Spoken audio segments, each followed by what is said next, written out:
لبيك اللهم لبيك. الحمد لله والصلاة والسلام على رسول الله وعلى آله وأصحابه ومن والاه. أما بعد فأعوذ بالله من الشيطان الرجيم. بسم الله الرحمن الرحيم. ولله على الناس حج البيت من استطاع إليه سبيلا ومن كفر فإن الله غني حميد.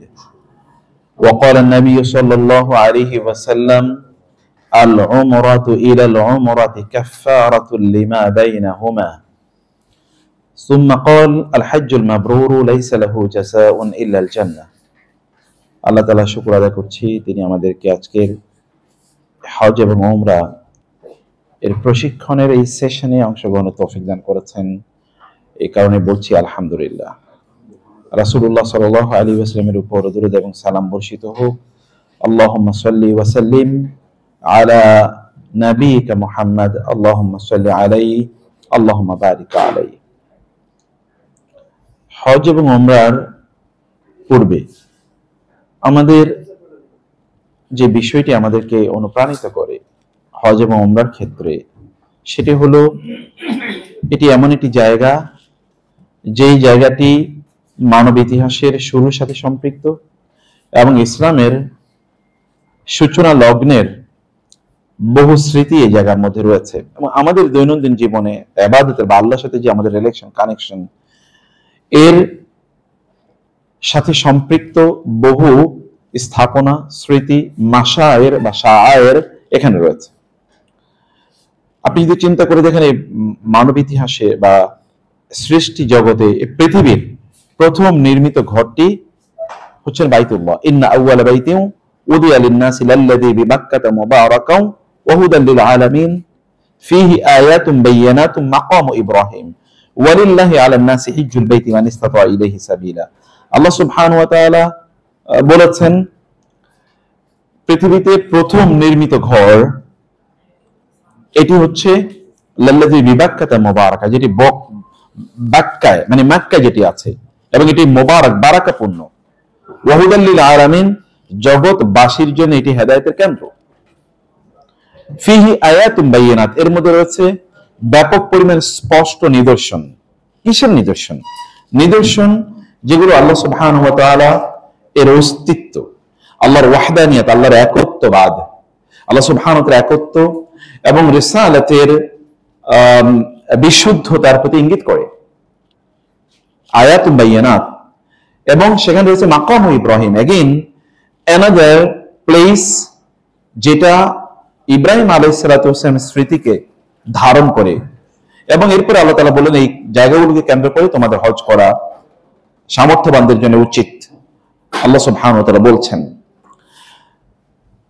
পৃথিবীর প্রথম নির্মিত ঘর, যে ঘরে গিয়ে মানুষ তার সৃষ্টিকর্তাকে খুঁজে পাবে, অথবা যেখানে গেলে সৃষ্টিকর্তার কথা মানুষের মনে পড়বে, সৃষ্টিকর্তার সাথে তার রিলেশনটাকে আরো স্ট্রং তিনি করতে পারবেন। এবং সত্যিকার অর্থে আল্লাহর ঘরে গেলে ফি বুয়ুতিন আযিনাল্লাহু আন তুরফা ওয়া ইউযকারা ফিহি ইসমুহু রিজালুন, আল্লাহ সুবহানাহু ওয়া তাআলা বলেছেন, ইউসাব্বিহু লাহু ফিহা বিল গুদুবি ওয়াল আসাল রিজালুন লা তুলহিহিম তিজারাতুন ওয়ালা বাইউন আন যিকরিল্লাহি ওয়া ইকামিস সালাতি ওয়া ইতাইজ যাকাহ ওয়া ইয়াখাফুনা ইয়াওমান তাতাকাল্লাবু ফিহি আল কুলুব ওয়াল আবসার লিয়াজজিয়াহুমুল্লাহু আহসানা মা আমিলু ওয়া ইয়াজিদাহুম মিন ফাদলি ওয়াল্লাহু ইয়ারযুকু মান ইয়াশাউ বিগাইরি হিসাব। আল্লাহ তাআলা বলেছেন, আল্লাহ সুবহানাহু ওয়া তাআলা এর ঘরগুলোতে গিয়ে মূলত আমাদের কাজ কি?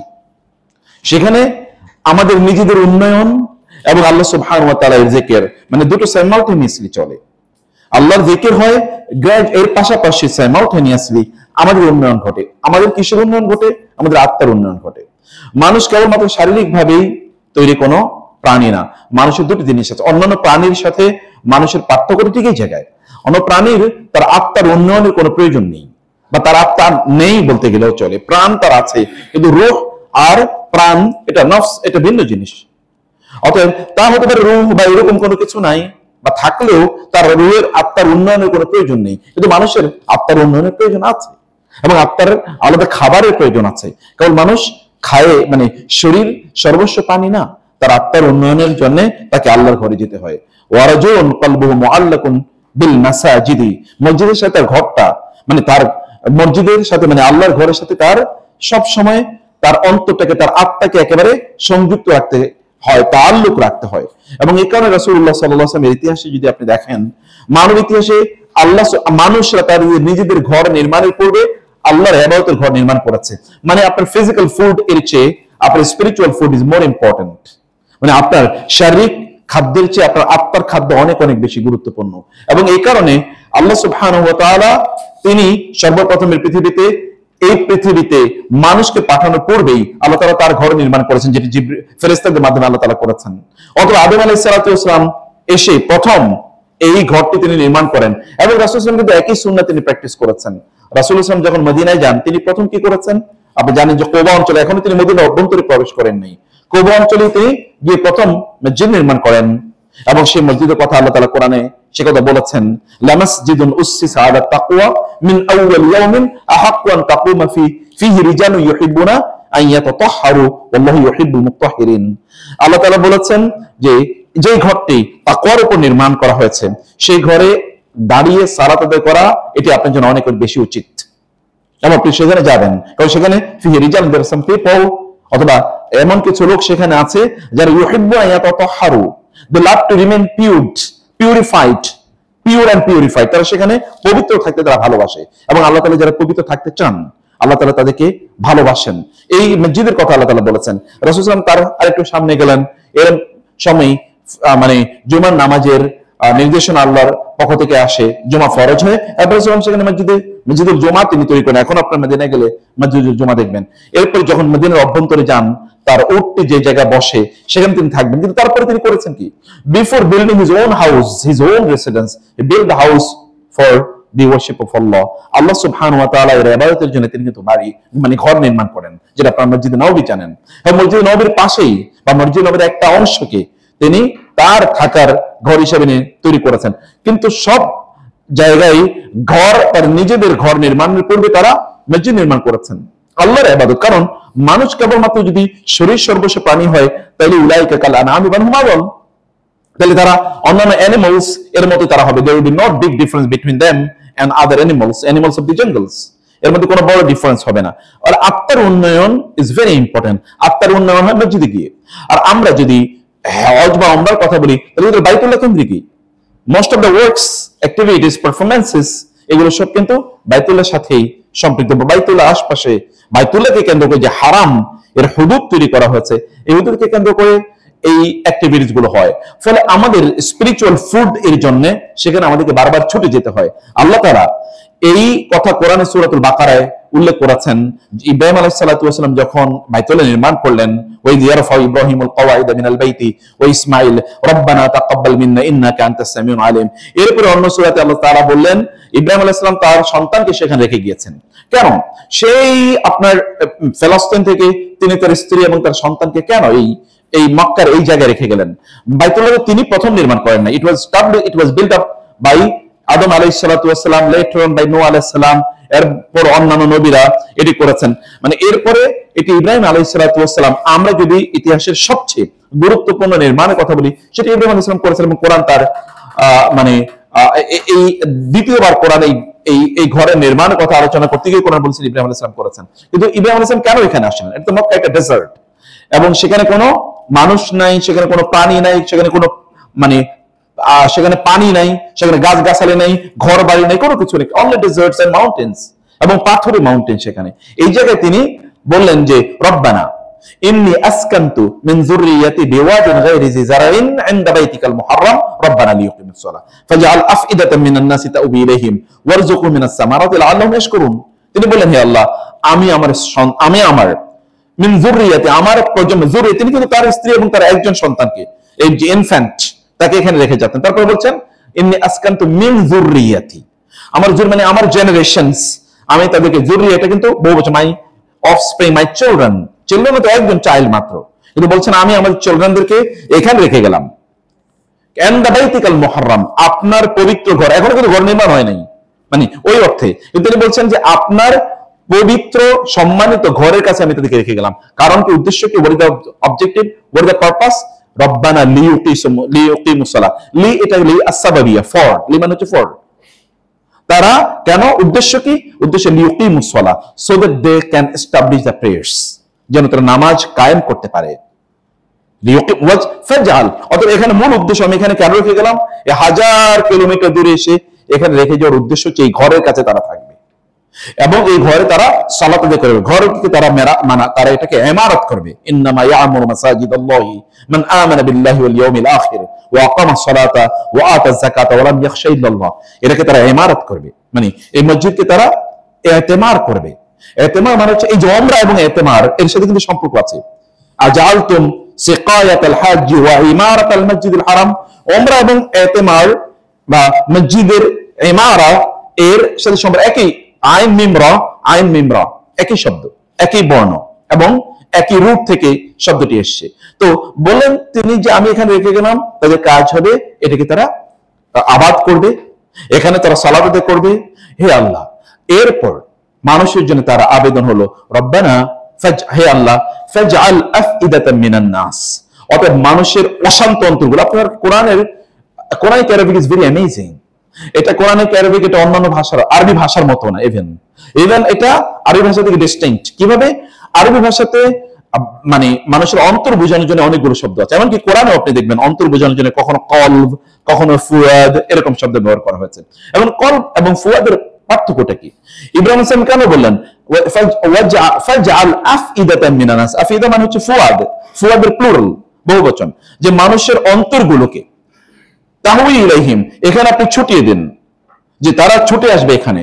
অন্তর ফুয়াদ মানে হচ্ছে এমন অন্তর যে অন্তরটা অশান্ত, এর মধ্যে কোনো শান্তি খুঁজে পাচ্ছে না, এর মধ্যে পিস নাই, এর মধ্যে ট্রাঙ্কুইলিটি নাই, এখানে হ্যাপিনেস নাই, এখানে কোন একটা জিনিসের একটা মানে অপূর্ণতা বা শূন্যতা বিরাজ করছে। এরকম অন্তরগুলো ছুটে আসবে এখানে, এরকম একটা অবস্থা আপনি তৈরি করে দেন। কল হচ্ছে এমন যে এর মধ্যে শান্তি আছে, কিন্তু ফুয়াদ মানে হচ্ছে এরকম যে অন্তরে অশান্তি। এবং এই কারণে আল্লাহ সুবহানাহু ওয়া তাআলা সূরা তাহা এবং অন্য সূরাতে মুসা আলাইহিস সালামের মায়ের কথা উল্লেখ করতে গিয়ে বলেছেন যে মুসা আলাইহিস সালামের মায়ের অন্তরটা ফুয়াদ উম্মি মুসা ফারিগা ইন কাদাত লা তুবদি লাউলা আরহা বুরহান রাব্বিহা, যে ইব্রাহিম মানে মুসা আলাইহিস সালামের মায়ের অন্তরটা প্রায় কাঁপছিল, অশান্ত হয়ে ছিল। কারণ কি? মুসা আলাইহিস সালামকে এই শব্দ ভূমিষ্ঠ মুসা আলাইহিস সালামকে তিনি একটি বক্সের মধ্যে ভরে তারপরে যে সমুদ্রে নিক্ষেপ করেছেন। আল্লাহ তাআলা বলেছেন ওয়া রাব্বুকা ইলা উম্মি মুসা, তো আপনার রব মুসার মায়ের কাছে এই সংবাদ পাঠালেন যে তোমার সন্তানকে তুমি বক্সের মধ্যে ভরো, এরপরে সমুদ্রে নিক্ষেপ করো, তাহলে ফেরাউন থেকে তুমি বাঁচাতে পারবা এবং আমি ফেরাউনের ঘরেই তাকে বড় করব। মানে আয়াতের পরবর্তী আলোচনার স্টাইলটা হলো এরকম। তাহলে এইরকম একটা অশান্ত অন্তরকে বুঝাইতে গিয়ে আল্লাহ তাআলা ওখানে ফুয়াদ বলেছেন, বলেন নাই মুসার মায়ের কলব, বলেছেন মুসার মায়ের ফুয়াদ আলাইহিস সালাম। এই যে ফুয়াদ গুলো, অশান্ত অন্তরগুলোকে এইখানে এসে শান্তির ব্যবস্থা আপনি করুন। আল্লাহর কাছে ইব্রাহিম আলাইহিস সালাম 10,000 বছর আগেই মানে এই দোয়া আল্লাহ সুবহানাহু ওয়া তাআলার কাছে মুসা মানে ইব্রাহিম আলাইহিস সালাম করেছেন এবং আল্লাহ সুবহানাহু ওয়া তাআলা তাই কবুল করে নিলেন। মানুষের অন্তরগুলো শান্তি করার জন্য, প্রশান্ত করার জন্য সেখানে মানুষকে ছুটে যেতেই হয়। আপনি যদি যারা হজ বা উমরা করেছে তাদের যদি গল্প শুনেন, আপনি দেখবেন মানুষের জীবন পরিবর্তন হয়ে গেছে, ওইখানে যাওয়ার কারণে তার জীবন পরিবর্তন হয়ে গেছে। কারণ এখানে আল্লাহ সুবহানাহু ওয়া তাআলা বলেছেন ফিহি আয়াতুম বাইয়িনাত, এখানে স্পষ্ট নিদর্শন আছে। এখানে আপনি গেলেই ওমান দাখালাহু কানা আমিনা, যদিও এর কিছু ফিকহি অর্থ আছে। আল্লাহ তাআলা বলেছেন ওয়াহাদাল বালাদিল আমিন, এই নিরাপদ শহরের শপথ, ওয়া আনতা হিল্লুম বিহাদাল বালাদ, এই যে বারবার আপনি দেখবেন ওয়ামান দাখালাহু কানা আমিনা, কেউ যদি এখানে প্রবেশ করে তাহলে সে কি হয়ে যাবে? নিরাপদ হয়ে যাবে। What is the meaning of this নিরাপত্তা? এই নিরাপত্তা মানে কি? নিরাপত্তা এর একটা অর্থ হচ্ছে যে এখানে কেউ প্রবেশ করলে, সেখানে তিনি অপরাধ করলেও তাকে ওখান থেকে নিয়ে এনে শাস্তি দেওয়া যাবে না, যতক্ষণ না he or she himself or herself come out of this place, নিজে যখন ওই জায়গা থেকে নিজে বের না হওয়া পর্যন্ত তার উপর কোনো ধরনের শাস্তি আপনি ওই জায়গায় আরোপ করতে পারবেন না। যেমন সেখানকার কোনো প্রাণী আপনি হত্যা করতে পারেন না, সেখানকার গাছের ডালগুলো আপনি মানে ভাঙতে পারবেন না, গাছগুলো আপনি উপরে ফেলতে পারবেন না এহরাম অবস্থায়। এরকম কিছু বিষয় আছে। এটাতে নিরাপত্তা একটা ফিকহি অর্থ, কিন্তু এটা স্পিরিচুয়াল একটা ইনার অর্থ আছে। সেই ইনার অর্থ হচ্ছে আপনি ওইখানে গেলে আসলে নিরাপদ ফিল করেন। আপনি কিসের নিরাপত্তা? নিরাপত্তা হচ্ছে যে আপনি নেফাকি থেকে, জাহান্নাম থেকে, অথবা ধরেন যে দিনের ক্ষেত্রে বিচ্যুতির ব্যাপারে আপনার একটা নিরাপত্তা তৈরি হয়। আপনি এখানে গেলে দিনের প্রতি আপনার অ্যাটাচমেন্ট আরো বাড়বে, ডিভোশন আরো বাড়বে, আপনার লাভ অ্যাফেকশন এগুলো আরো বেশি তৈরি হবে দিনের ক্ষেত্রে। এই কারণে আল্লাহ সুবহানাহু ওয়া তাআলা এই জায়গায় যাওয়ার একটা ব্যবস্থা মানুষের জন্য করে দিয়েছেন। আপনি দেখবেন যে বহু জিনিসের মানে স্থানের কারণে জিনিসের মর্যাদা বাড়ে, সময়ের কারণে মর্যাদা বাড়ে, আবার ব্যক্তির কারণে মর্যাদা বাড়ে, বিভিন্ন জিনিসের কারণে। যেমন ধরুন সময়ের কারণে বিভিন্ন মানে সময়ের কিন্তু একটা মর্যাদা, সব সময় কিন্তু একরকম না। যেমন লাইলাতুল কদরের সময়টা কি, এটা অন্যান্য সময়ের মতো না। আবার যেমন রাতের শেষ তৃতীয়াংশ, এটা কিন্তু অন্য সময়ের মতো, এটা কিন্তু অনেক বেশি ভ্যালুয়েবল। আবার যেমন ধরেন জুমার দিন যখন আসর থেকে মাগরিব, এই সময়টা কিন্তু অনেক বেশি ভ্যালুয়েবল। বিভিন্ন সময় কিন্তু ভ্যালুয়েবল। সময়ের অন্য সময়ের চেয়ে আরেক কিছু সময়, যে সময়টা খুবই গুরুত্বপূর্ণ। কোন সময় যেমন হাজার মাসের চেয়ে উত্তম, এরকম হয়। কোন কোন সময় আপনি হাত তুলে আল্লাহর কাছে দোয়া করলে আল্লাহ তাআলা দোয়া কবুল করে নেবেন। কোন সময় যেমন আপনি যখন সেজদায় থাকেন, এই সময়টি খুবই গুরুত্বপূর্ণ, আপনি দোয়া করলে আল্লাহ দোয়া কবুল করে নেবেন। এই যে কিছু স্পেশাল সময় আছে যেটাকে আল্লাহ সুবহানাহু ওয়া তাআলা অন্য সময়গুলোর উপর ডিগনিফাইড করেছেন বা প্রেফারেন্স দিয়েছেন আল্লাহ সুবহানাহু ওয়া তাআলা। আবার এমন কিছু প্লেস আছে যে প্লেসগুলোকে আল্লাহ সুবহানাহু ওয়া তাআলা মর্যাদাপূর্ণ করে, যেমন মক্কা। আপনি যদি বাইতুল্লাহ হারামে যদি আপনি 1 রাকাত নামাজ আদায় করেন, তাহলে আপনি 1 লক্ষ রাকাতের সওয়াব পাবেন। আবার যদি আপনি মসজিদে নববীতে সালাত আদায় করেন, তাহলে 1 রাকাতের কারণে 1000 রাকাতের সওয়াব পাবেন। আপনি যদি বাইতুল মুকাদ্দাসে সালাত আদায় করেন বা মসজিদে আকসায়, তাহলে 1 রাকাতের জন্য 500 রাকাতের সওয়াব পাবেন। তাহলে প্লেস, টাইম এগুলো বিভিন্ন জিনিসকে ডিগনিফাই করে, এগুলোকে মহিমান্বিত করে দেয়। ঠিক এই জায়গাটিতে এমন একটা মহিমা আছে, যেই মানে হজ বা ওমরার সাথে সম্পৃক্ত এই স্থানগুলোতে এই কারণে আমাদেরকে আমাদের স্পিরিচুয়াল বা আমাদের আধ্যাত্মিক ফুডের জন্য এখান থেকে ছুটে যেতেই হয়। যারা যায় না, আল্লাহ সুবহানাহু ওয়া তাআলা বলেছেন ওয়ামান কাফারা, মানে আপনি যদি না জানেন তাহলে আপনি কুফরি করলেন। আসলে এখানে কুফরিটা কি? কুফরি হচ্ছে আল্লাহর নেয়ামতের কুফরি। কুফরি কি? কুফরি হচ্ছে আল্লাহ সুবহানাহু ওয়া তাআলার নির্দেশনার কুফরি। কুফরি মানে কি? কুফরি মানে হচ্ছে আপনি কেবল আপনার ফিজিক্স নিয়ে আছেন, আপনার কেমিস্ট্রির কোনো খবর নাই। আপনি কেবল আপনার শরীর নিয়ে আছেন, কিন্তু আপনার আত্মাকে আপনি এর মধ্যে স্টারভেশনে পাঠিয়ে দিয়েছেন, মানে এটা অলরেডি না খেয়ে মারা যাচ্ছে। তাহলে এটা আল্লাহ সুবহানাহু ওয়া তাআলা যে নিয়ামত আপনাকে দিলেন, যে আপনার শরীর এবং আত্মার দুটোর সমন্বিত উন্নয়ন আপনি করবেন, এই দুটোর একটাকে আপনি মেরে ফেলেছেন, আর একটাকে আপনি বাঁচিয়ে রেখেছেন, এটা আপনি কুফরি করেছেন, এটা জুলুম করেছেন আল্লাহ সুবহানাহু ওয়া তাআলার নিয়ামতের। এই কুফরি, এবং এই কারণে হজের আয়াতের শেষের অংশে আল্লাহ বলেছেন ওয়ামান কাফারা ফাইনাল্লাহু গানিয়ুন হামিদ, গানিয়ুন আনিল আলামিন। তুমি যদি আল্লাহর কুফরি করো, অর্থাৎ আল্লাহর নির্দেশ পালন না করো, এই জায়গায় যদি তুমি না আসো, তাহলে আল্লাহ তাআলা তোমার মুখাপেক্ষী না। তুমি না গেলে তাতে কি আসে যায়? আপনি না গেলে তাতে আল্লাহর কি আসে যায়? আল্লাহ সুবহানাহু ওয়া তাআলার রাজত্বে তাতে সামান্যতম ভাটা পড়বে না, অথবা আল্লাহর মর্যাদা তাতে সামান্যতম কমবে না। আপনি গেলে আল্লাহর মর্যাদা সামান্যতম বাড়বে না, আল্লাহর মর্যাদা যা আছে তাই থাকবে। এটা ইট ডাজন্ট ডিক্রিজ, এটা কমে না। সে মহান আল্লাহ সুবহানাহু ওয়া তাআলা আমাদেরকে আমাদের নিজের কল্যাণের জন্যই এখানে যাওয়ার জন্য আল্লাহ তাআলা নির্দেশ প্রদান করেছেন। এবং এই কারণে আপনি জানেন, একটা সহিহ হাদিসে রাসূল সাল্লাল্লাহু আলাইহি ওয়াসাল্লাম বলেছেন যে আল্লাহ তাআলা কিয়ামতের দিন বলবেন, হে বান্দা, আমি কি তোমাকে সুস্থতা দেইনি, আমি কি তোমাকে সম্পদ দেইনি, তাহলে তুমি প্রতি 5 বছর পর আমার সাথে সাক্ষাৎ করতে আসা না কেন? তাহলে আল্লাহর সাথে সাক্ষাৎ করতে আপনি মসজিদে যান। তাহলে কিন্তু একটা স্পেশাল সাক্ষাতের জায়গা আছে। সেই সাক্ষাতের জায়গাটা কোথায়? সেটা হচ্ছে বাইতুল্লাহ, সেটা হচ্ছে মক্কায়। সেখানে যাওয়ার জন্য আমি কি তোমার জন্য শরীরটাকে সুস্থ করে দিইনি? তোমাকে যথেষ্ট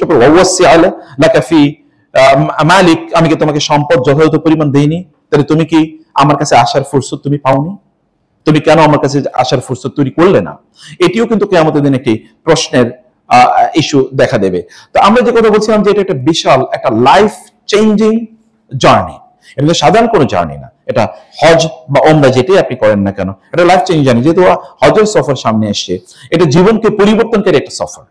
এটা সাধারণ কোনো সফর না, এটা পিকনিক না, অথবা এটা কেবল ক্যাজুয়াল বা নর্মাল কোনো সফর না। এটা একটা ডিপার মিনিং আছে। আপনার জীবনকে পরিবর্তন করার জন্য এখানে বহু উপাদান আছে। এই উপাদান যদি আপনি গ্রহণ করতে না পারেন বা ধরতে না পারেন, ইট ইজ ইউর ফেইলিউর। আর যদি আপনি ধরতে পারেন, তাহলে মাশাআল্লাহ, তাহলে ফাবিহা ওয়া নি'মা, তাহলে খুবই উত্তম। আপনাকে কংগ্রাচুলেশনস যে আপনি এরকম একটা উপলব্ধি নিয়ে আপনি সেখানে যাচ্ছেন। এখানে সবচেয়ে বড় ইস্যু কি জানেন? তাহলে যে আপনি আল্লাহ সুবহানাহু ওয়া তাআলার মেহমান হিসেবে যাচ্ছেন। আপনি কার মেহমান? আল্লাহর মেহমান। এবং এই কারণে জানেন আল হুজ্জাজ ওয়াল মুতামিরুন উফুদুর রহমান বা ওয়াফদুর রহমান। এর হচ্ছে রহমানের হাদিসে এসে রহমানের তার হচ্ছে মেহমান। রহমান মানে কি? রহমানের মেহমান এমনি যদি বলতো ওয়াফদুল্লাহ, তাইলে একটা মিনিং থাকতো, কিন্তু যখন ওয়াফদুর রহমান বলা হয় তখন এটা আরেকটা different meaning, different shapes of meaning এখানে যুক্ত হয়। আমি সেই দিকে না গিয়ে, টেকনিক্যালের দিকে না গিয়ে বলছি যে আল্লাহর মেহমান আপনি। আল্লাহর মেহমান হওয়া কি সাধারণ কোন কথা হলো? আল্লাহ যদি ডাক না দেন তাহলে আপনি মেহমান হতে পারেন না। তাকে নিশ্চয়ই তার ঘরে যাওয়ার জন্য আপনাকে ডাকতে হবে। আর এই ডাক যখন ইব্রাহিম আলাইহিস সালাতু ওয়াসালাম যখন বাইতুল্লাহ নির্মাণ করেছিলেন, আল্লাহ তাকে বলেন হজের জন্য ডাকো। ইব্রাহিম আলাইহিস সালাম বললেন ওয়াআযযিন ফিন নাসি বিল হজ্জি ইয়াতুকা রিজালান ওয়া আলা কুল্লি দামিরিন ইয়াতিনা মিন কুল্লি ফাজ্জিন আমিক লিয়াশহাদু মানাফিআ লাহুম। আল্লাহ বলছেন যে ইব্রাহিম আপনি ডাকুন, ওয়াযিন ফিন নাস বিল হজ্জি, মানুষকে হজের জন্য ডাকুন, ইয়াতুকা রিজালান, তারা পায়ে হেঁটে আসবে, ওয়া আলা কুল্লি দামিরিন, এবং তারা দামের অর্থাৎ তাদের কৃষকায় উটের উপর চড়ে অথবা তাদের বাহনের উপর চড়ে তারা আসবে, মিন কুল্লি ফাজ্জিন আমিক, অনেক গভীর রাস্তা থেকে। আল্লাহ বলেন না দূরের রাস্তা থেকে, গভীর রাস্তা। দূরের রাস্তা মানে হচ্ছে আপনার কাছে তখন দূরত্ব মনে হতো, কিন্তু এখন তো আপনি বলতেন তাহলে তো কোরআনের কথাটা ঠিক না, এখন তো দূরত্ব না, আমি বাংলাদেশ থেকে 6 ঘন্টা যেতে পারি না। দূরত্ব না, গভীর রাস্তা, যেখানে গভীরতা আছে। আপনি হয়তো ধরেন 40,000 মানে ফিট উপর দিয়ে আপনি যাচ্ছেন, বা আপনি মানে এমন জায়গা থেকে যাচ্ছেন যেখান থেকে আমরা এখন উপর দিয়ে যাচ্ছি, অথবা সমুদ্রে অনেক ঘুরে আমরা যাচ্ছি, বা ল্যান্ড যদি যাই তাহলে আমরা অনেক ঘুরে ঘুরে যাচ্ছি। এরকম একটা গভীরতার কথা আল্লাহ সুবহানাহু ওয়া তাআলা এখানে উল্লেখ করলেন যে সেখান থেকে মানুষ আসবে এবং তারা আসবে লিয়াশহাদু মানাফিআ লাহুম, তাদের নিজেদের কল্যাণের জায়গাগুলো এখানে তারা দেখবে, প্রত্যক্ষ করবে। আপনি সেখানে গেলে আপনি কল্যাণ পাবেন, আপনি সেখানে গেলে আপনার নিজের উন্নয়ন হবে। এটা আপনার শুধুমাত্র শারীরিক মানে আধ্যাত্মিক উন্নয়ন না, আরো অনেক ধরনের উন্নয়ন এখানে আছে। যেমন উন্নয়ন কি, রাসূল সাল্লাল্লাহু আলাইহি ওয়াসাল্লাম বলেছেন তাবিউ বাইনাল হজ্জি ওয়াল উমরা ফাইন্নাহুমা ইয়ানফিয়ানি আল ফাকর ওয়াজ যুনুব কামা ইয়ানফিল কিরু খুবাসাল হাদিদ। তোমরা বারবার হজ এবং উমরা করো, হজ করো, উমরা করো, এতে তোমাদের দুটো কাজ হবে। যত বেশি হজ উমরা করবা তত দুটো জিনিস ঘটবে। একটা হচ্ছে এটি তোমাদের গুনাহগুলো একেবারে মুছে দেবে এবং তোমাদের দারিদ্র্য মুছে দেবে। মানে হজ উমরা করলে কি হবে, দারিদ্র্য মুছে যাবে। এবং দারিদ্র্য মোছার বা গুনাহ মোছার ব্যাপারে তিনি একটা এক্সাম্পল দিলেন। এক্সাম্পলটা একটা প্যারাবল দিলেন। প্যারাবল হচ্ছে আপনারা দেখেছেন গ্রাম অঞ্চলে যারা মানে বড় হয়েছেন, দেখেছেন যে আমাদের আগের যে দা বডি এগুলোতে জং ধরে যেত। জং দূর করার জন্য বা এটা একটা শার্প করার জন্য আমরা নিয়ে যেতাম কামারের কাছে, কামার না কুমার, কামারের কাছে নিয়ে যেতাম, তাই না? এগুলো যে তারা বাজারে বসে থাকতো হাপড় নিয়ে। হাপড় মানে এক ধরনের যে ছোট ছোট ইয়ে দিয়ে তারা ওইগুলোকে বাতাস দিত, আর ওইখানে কয়লা থাকতো, কয়লার মধ্যে আগুন থাকতো, এই আগুনের মধ্যে ঢুকে দিত তাতে ওই যে জংওয়ালা মানে দা বা বডি গুলো। এগুলো যখন গরম হতো, গরম হওয়ার পর তারপর এটাতে বাড়ি দিলে কি হতো, ওইখান থেকে জংগুলো সরে যেত। এই যে জংগুলো সরে যাওয়ার যেই কাজটি, এটাকে বলা হয় আপনার ইয়ে করা, মানে তীর বা হাপড় যেমনি ভাবে জংগুলো দূর করে দেয়, ঠিক তেমনি ভাবে আমাদের গুণাগুলো দূর হয়ে যায় কিসের মাধ্যমে, আমরা যখন হজ বা উমরা করি এর মাধ্যমে একটি। আর ঠিক এইভাবে আল্লাহ তাআলা আমাদের দারিদ্র্য দূর করে দেন। এবং এই কারণে যারা হজ বা উমরা করেছেন রিপিটেডলি, আপনাদের কিন্তু এরকম এক্সপেরিয়েন্স আছে যে আল্লাহ তাআলা এই কারণে আমাদের বা আমাদের দারিদ্র্য দূর করে দিচ্ছেন, বা সম্পদের প্রাচুর্য আল্লাহ তাআলা তৈরি করে দিচ্ছেন। এতে এরকম সুবিধা ঘটে। এছাড়াও তো আরো স্পিরিচুয়াল যেই প্রয়োজনের কথা আমরা বলেছি, সেই প্রয়োজনগুলো তো সেখানে আছে, সেগুলো তো আমরা সেখানে পাচ্ছি। হ্যাঁ, আমরা তো সেই প্রয়োজনগুলো কিন্তু এখানে আমাদের মানে আমরা পাচ্ছি। সেই কারণে আমাদের হজ বা উমরা এটি যত বেশি আমাদের সম্ভব সেই কাজগুলো আমাদের করা দরকার। আমরা এক নম্বর যে অনুভূতিটা নিয়ে বাংলাদেশ থেকে যখন আপনি যাবেন, যে অনুভূতিটি নিয়ে যাওয়া দরকার, সেই অনুভূতিটি হলো কি, সেই অনুভূতিটি হলো আমরা আল্লাহ সুবহানাহু ওয়া তাআলার মেহমান। আল্লাহর ঘরে যখন আপনি যাবেন বা আল্লাহর মেহমান হিসেবে যখন আপনি যাবেন, তখন আপনার নিজের এটিকেট অনুসারে চলবে না। আল্লাহ যে এটিকেট আপনাকে দিয়েছেন সেই এটিকেট অনুসারে চলতে হবে। আল্লাহর সাথে যে আদব বা শিষ্টাচার মেনটেন করতে হবে, সেটি আপনাকে সেইটা জেনে সেভাবে আপনাকে মেনটেন করতে হবে। আপনি যদি প্রেসিডেন্টের বাসায় যান, তাহলে প্রেসিডেন্টের বাসায় ঢোকার জন্য বা প্রাইম মিনিস্টারের ওইখানে যাওয়ার কারণে ওইখানে কিছু এটিকেট আছে, এটিকেট আপনাকে মেনটেন করতে হয়। ওই জায়গায় ঢোকার আগে হয়তো আপনাকে সিকিউরিটির লোকেরা বলবে যে এখানে এইভাবে থাকা যায়, এইভাবে কথা বলতে হয়, ওই জায়গায় বসা যাবে না, এটা ধরা যাবে না, এগুলো ডোন্ট টাচ, এরকম বিভিন্ন জিনিস থাকতে পারে। তো আপনাকে যখন মক্কা বা মদিনায় যাবেন, এই অনুভূতি নিয়ে আপনাকে সেখানে যাওয়ার অবশ্যই কাজ করতে হবে। আমরা এবার ওমরার কাছে আসি। ওমরাটা কি?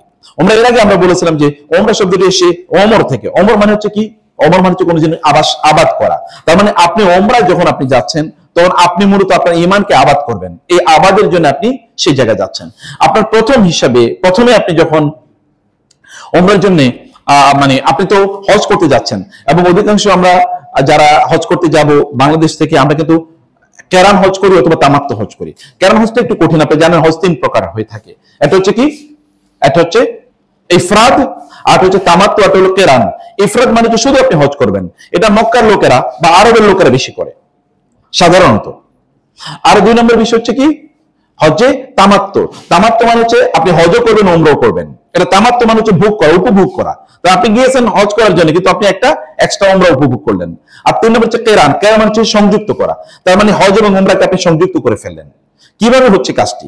মানে আপনি গিয়ে হয় শুধু হজ করবেন, গিয়ে যাবেন, গিয়ে আপনি হজের সময় সেখানে হজের কাজ করবেন, আর অন্য কোনো কিছু আপনি করবেন না। এর আগে আপনি ওমরা বা অন্য কিছু করবেন না, এটা একটা। আরেকটা হচ্ছে না, রাসূল সাল্লাল্লাহু আলাইহি ওয়াসাল্লাম যখন তিনি বিদায় হজ করেন, রাসূলুল্লাহ সাল্লাল্লাহু আলাইহি ওয়াসাল্লাম তিনি সাহাবায়ে কেরামদেরকে বললেন, এখন থেকে কিয়ামত পর্যন্ত হজ ওমরার মধ্যে ঢুকে গিয়েছে, অতএব তোমরা ওমরা করো আগে, এরপর তোমরা হজ করো।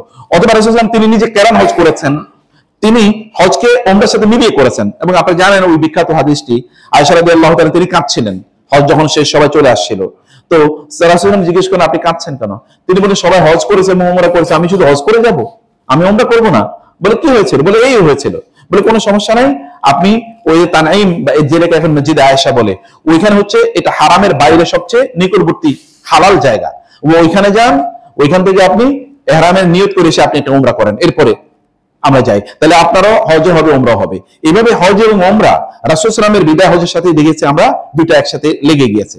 আপনি যখন হজ করতে যাবেন, আমরা বাংলাদেশিরা সাধারণত বাংলাদেশ থেকে ওমরার নিয়ত করে যাই, এবং ওমরা নিয়ত করে গিয়ে আমরা ওমরাটা করি, ওমরা করে এরপরে হালাল হয়ে যাই আমরা। এরপরে হজের জন্য জিলহজ মাসের 8ম তারিখ থেকে হজের কার্যকলাপ শুরু হয়, মানে 8 তারিখ থেকে, যেটাকে ইয়ামুত তারবিয়া বলা হয়, এখান থেকে হজের কার্যকলাপ শুরু হয়। তারপরে এটা 12 তারিখ পর্যন্ত চলে বা 13 তারিখ পর্যন্ত চলে, এরপরে হজের কার্যকলাপ শেষ। হজের কার্যকলাপ মূলত 5 দিন। এই সময়গুলো আমরা তার আগে আমরা গিয়ে ওমরা করি। অথবা কেউ যদি কেরান হজ করতে চান, তাহলে তিনি বাংলাদেশ থেকে তিনি হজ এবং ওমরার জন্য তিনি কি একসাথে নিয়ত করলেন, নিয়ত করে তিনি গিয়ে এরপরে ওমরা করলেন, ওমরা করে তারপরে ইহরাম অবস্থায় তিনি থেকে গেলেন। ইহরাম তিনি আর ভাঙতে পারবেন না, তিনি এই ইহরাম অবস্থায় তিনি হজও শেষ করবেন একসাথে একই ইহরামে। কিন্তু এটা মানুষের জন্য ডিফিকাল্ট, এই কারণে আল্লাহ রাসূল সাল্লাল্লাহু আলাইহি ওয়াসাল্লাম তামাত্তুকে সর্বশ্রেষ্ঠ বা সর্বোত্তম ওমরা বলে উল্লেখ, মানে সর্বোত্তম হজ বলে উল্লেখ করেছেন। কারণ কি? কারণ চাইতে মানুষের জন্য ইজ আছে। আল্লাহ সুবহানাহু ওয়া তাআলা ইউরিদুল্লাহু বিকুমুল ইসরা ওয়া লা ইউরিদু বিকুমুল উসরা। আল্লাহ তোমাদের জন্য সহজ করতে চান, কঠিন করতে চান না। নিজের উপর কোনো কাঠিন্য আরোপ করা ইবাদত করার ক্ষেত্রে এটা কোনো বুজুর্গি না। বুজুর্গি হচ্ছে আল্লাহ এবং আল্লাহ রাসূল যে সিস্টেম আমাদেরকে বলেছেন, সেই সিস্টেমে হজ বা ওমরার কার্যকলাপগুলো সম্পাদন করা। তো আমরা যখন ওমরা করার জন্য বাংলাদেশ থেকে মানে আমরা যাত্রা শুরু করব, তখন আমাদের 1 নম্বর প্রথম কাজটি হলো ওমরার জন্য ইহরামের মানে প্রস্তুতি নেওয়া। এই প্রস্তুতি আপনারা জানেন, একটা হলো ফিজিক্যাল প্রস্তুতি এবং একটা হলো কি স্পিরিচুয়াল প্রস্তুতি। স্পিরিচুয়াল প্রস্তুতি আপনারা আগে নিয়েছেন, কিন্তু ফিজিক্যাল প্রস্তুতি আপনারা নেবেন। স্পিরিচুয়াল প্রস্তুতির ক্ষেত্রে একটা জিনিস হচ্ছে, আপনি যখন বাসা থেকে বের হবেন, আপনি ইহরামের কাপড় পরে বের হতে পারেন, বাসা থেকে আপনি নিয়ত করতে পারেন, নাও করতে পারেন। যদি আপনি না করেন, তাহলে আপনার বাসার পরিবার পরিজনকে নিয়ে আপনি বসেন, প্রয়োজনে আগের রাতে বসুন বা আগের দিন বসুন, অথবা সকালবেলা দুপুরে ফ্লাইট হলে সকালে বসুন, তাদের সাথে আপনি নাসিয়া করুন, তাদেরকে বলুন আপনার অনুপস্থিতিতে তারা যেন দিন থেকে 1 ফোঁটা বিচ্যুত না হয়। আপনার পিতামাতাকে আপনি বলুন, আপনি যাচ্ছেন হজ বা ওমরা করতে, আপনার বাবা বসে সিনেমা দেখছে, বা আপনার মা বসে টেলিভিশন দেখছে, বা আপনার স্ত্রী বসে গান মানে ফেসবুক দেখছে, অথবা আপনার স্বামী অন্য কাজ করছে, আপনার সন্তানরা তখন তারা দিনের পথে নাই, আপনি হজমটা করে কতটুকু আপনি সার্থক হবেন জানি না।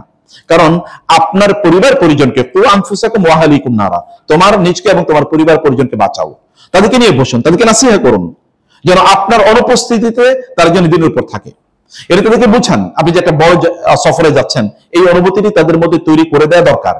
এবং আপনি চাইলে আপনার আত্মীয়স্বজনকে ডেকেও এই নাসিহা আপনি করতে পারেন, এর কোনো সমস্যা নেই। যদি আপনার অনুভূতি এরকম থাকে যে তাদেরকে বললে রিয়ার কোনো মানে অবস্থা তৈরি হতে পারে, আপনার মধ্যে শো অফ, মানুষকে দেখানো, ডেমনস্ট্রেশন, এরকম কোনো বিষয় থাকতে পারে, তাহলে তাদেরকে না বলা ভালো। আর যদি তাদেরকেও ইন্সপায়ার করা, মানে অনুপ্রাণিত করা, বা তাদেরকে একটু নাসিহা করার এই অপরচুনিটি, এটি আপনি গ্রহণ করতে পারেন।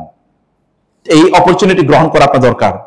এরপরে আপনি যখন বাসা থেকে নামবেন, এই নামার ক্ষেত্রে আপনি উত্তম হলো আপনি মানে যদি কোনো ফরজ নামাজের পর আপনার সফরটা আপনি শুরু করতে পারেন, তাহলে ভালো।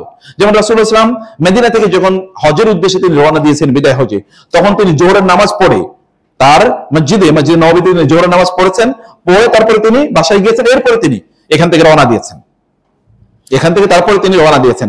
অতএব ফরজ যে কোনো নামাজের পরে যদি আপনার বাসা থেকে আপনি নামতে পারেন, তাহলে খুবই ভালো। এটা উত্তম। তাহলে আপনি অনেক বেশি সুন্নাহ এর উপর থাকলেন। আপনি যদি চান তাহলে ঘর থেকেই ইহরামের কাপড় পরে যেতে পারেন। মহিলাদের যদি ইহরামের আলাদা কোনো কাপড় নাই, পুরুষদের ইহরামের কাপড় আছে, তাইলে মানে কারণ এটা সেলাইবিহীন কাপড়, তাদেরকে দুটো টুকরো কাপড় তাদেরকে পরতে হয়। আপনি চাইলে ঘর থেকে, এবং আপনি চাইলে ঘর থেকে ইহরামের নিয়ত করে নিতে পারেন, কোনো সমস্যা নেই, এটা আপনি করতে পারেন। এবং ইহরামের নিয়ত কিন্তু আমরা জানি, তাহলে যে লাব্বাইক আল্লাহুম্মা উমরাতান, হে আল্লাহ, এতটুকু, অন্য কোনো কিছু না। নাওয়াইতুয়ান এরকম নামে কোনো মানে নিয়ত নাই, নিয়ত একটাই। তাহলে আল্লাহ রাসূল যিনি বলেছেন লাব্বাইক আল্লাহুম্মা উমরাতান, নিয়ত মূলত অন্তরের ইস্যু। আপনি অন্তরের সংকল্প বা অন্তরের কমিটমেন্ট, অন্তর থেকে আপনি যেই মানে সিদ্ধান্তটা আপনি নিয়েছেন এটাকে বলা হয় নিয়ত। কিন্তু রাসূল সাল্লাল্লাহু আলাইহি ওয়াসাল্লাম যেহেতু এটাকে তালাফফুজ করেছেন লাব্বাইক আল্লাহুম্মা উমরাতান, বলে, অতএব এতটুকু বলা আপনার জন্য জায়েজ। আরেকটু আপনি সাহাবায়ে কেরাম রাদিয়াল্লাহু আনহুম যোগ করতে, অতটুকু আপনি চাইলে যোগ করতে পারেন, লা রিয়া ফিহা ওয়ালা সুমআতান, এতটুকু সহি অথেন্টিক বর্ণনা আছে। লা রিয়া ফিহা, আল্লাহ আমি কাউকে দেখানোর জন্যও না, ওয়ালা সুমআ কাউকে শোনানোর জন্য যাচ্ছি না, বরং আল্লাহ আপনার নির্দেশ পালন করার জন্য আমি উমরা সম্পাদন করতে আমি যাচ্ছি।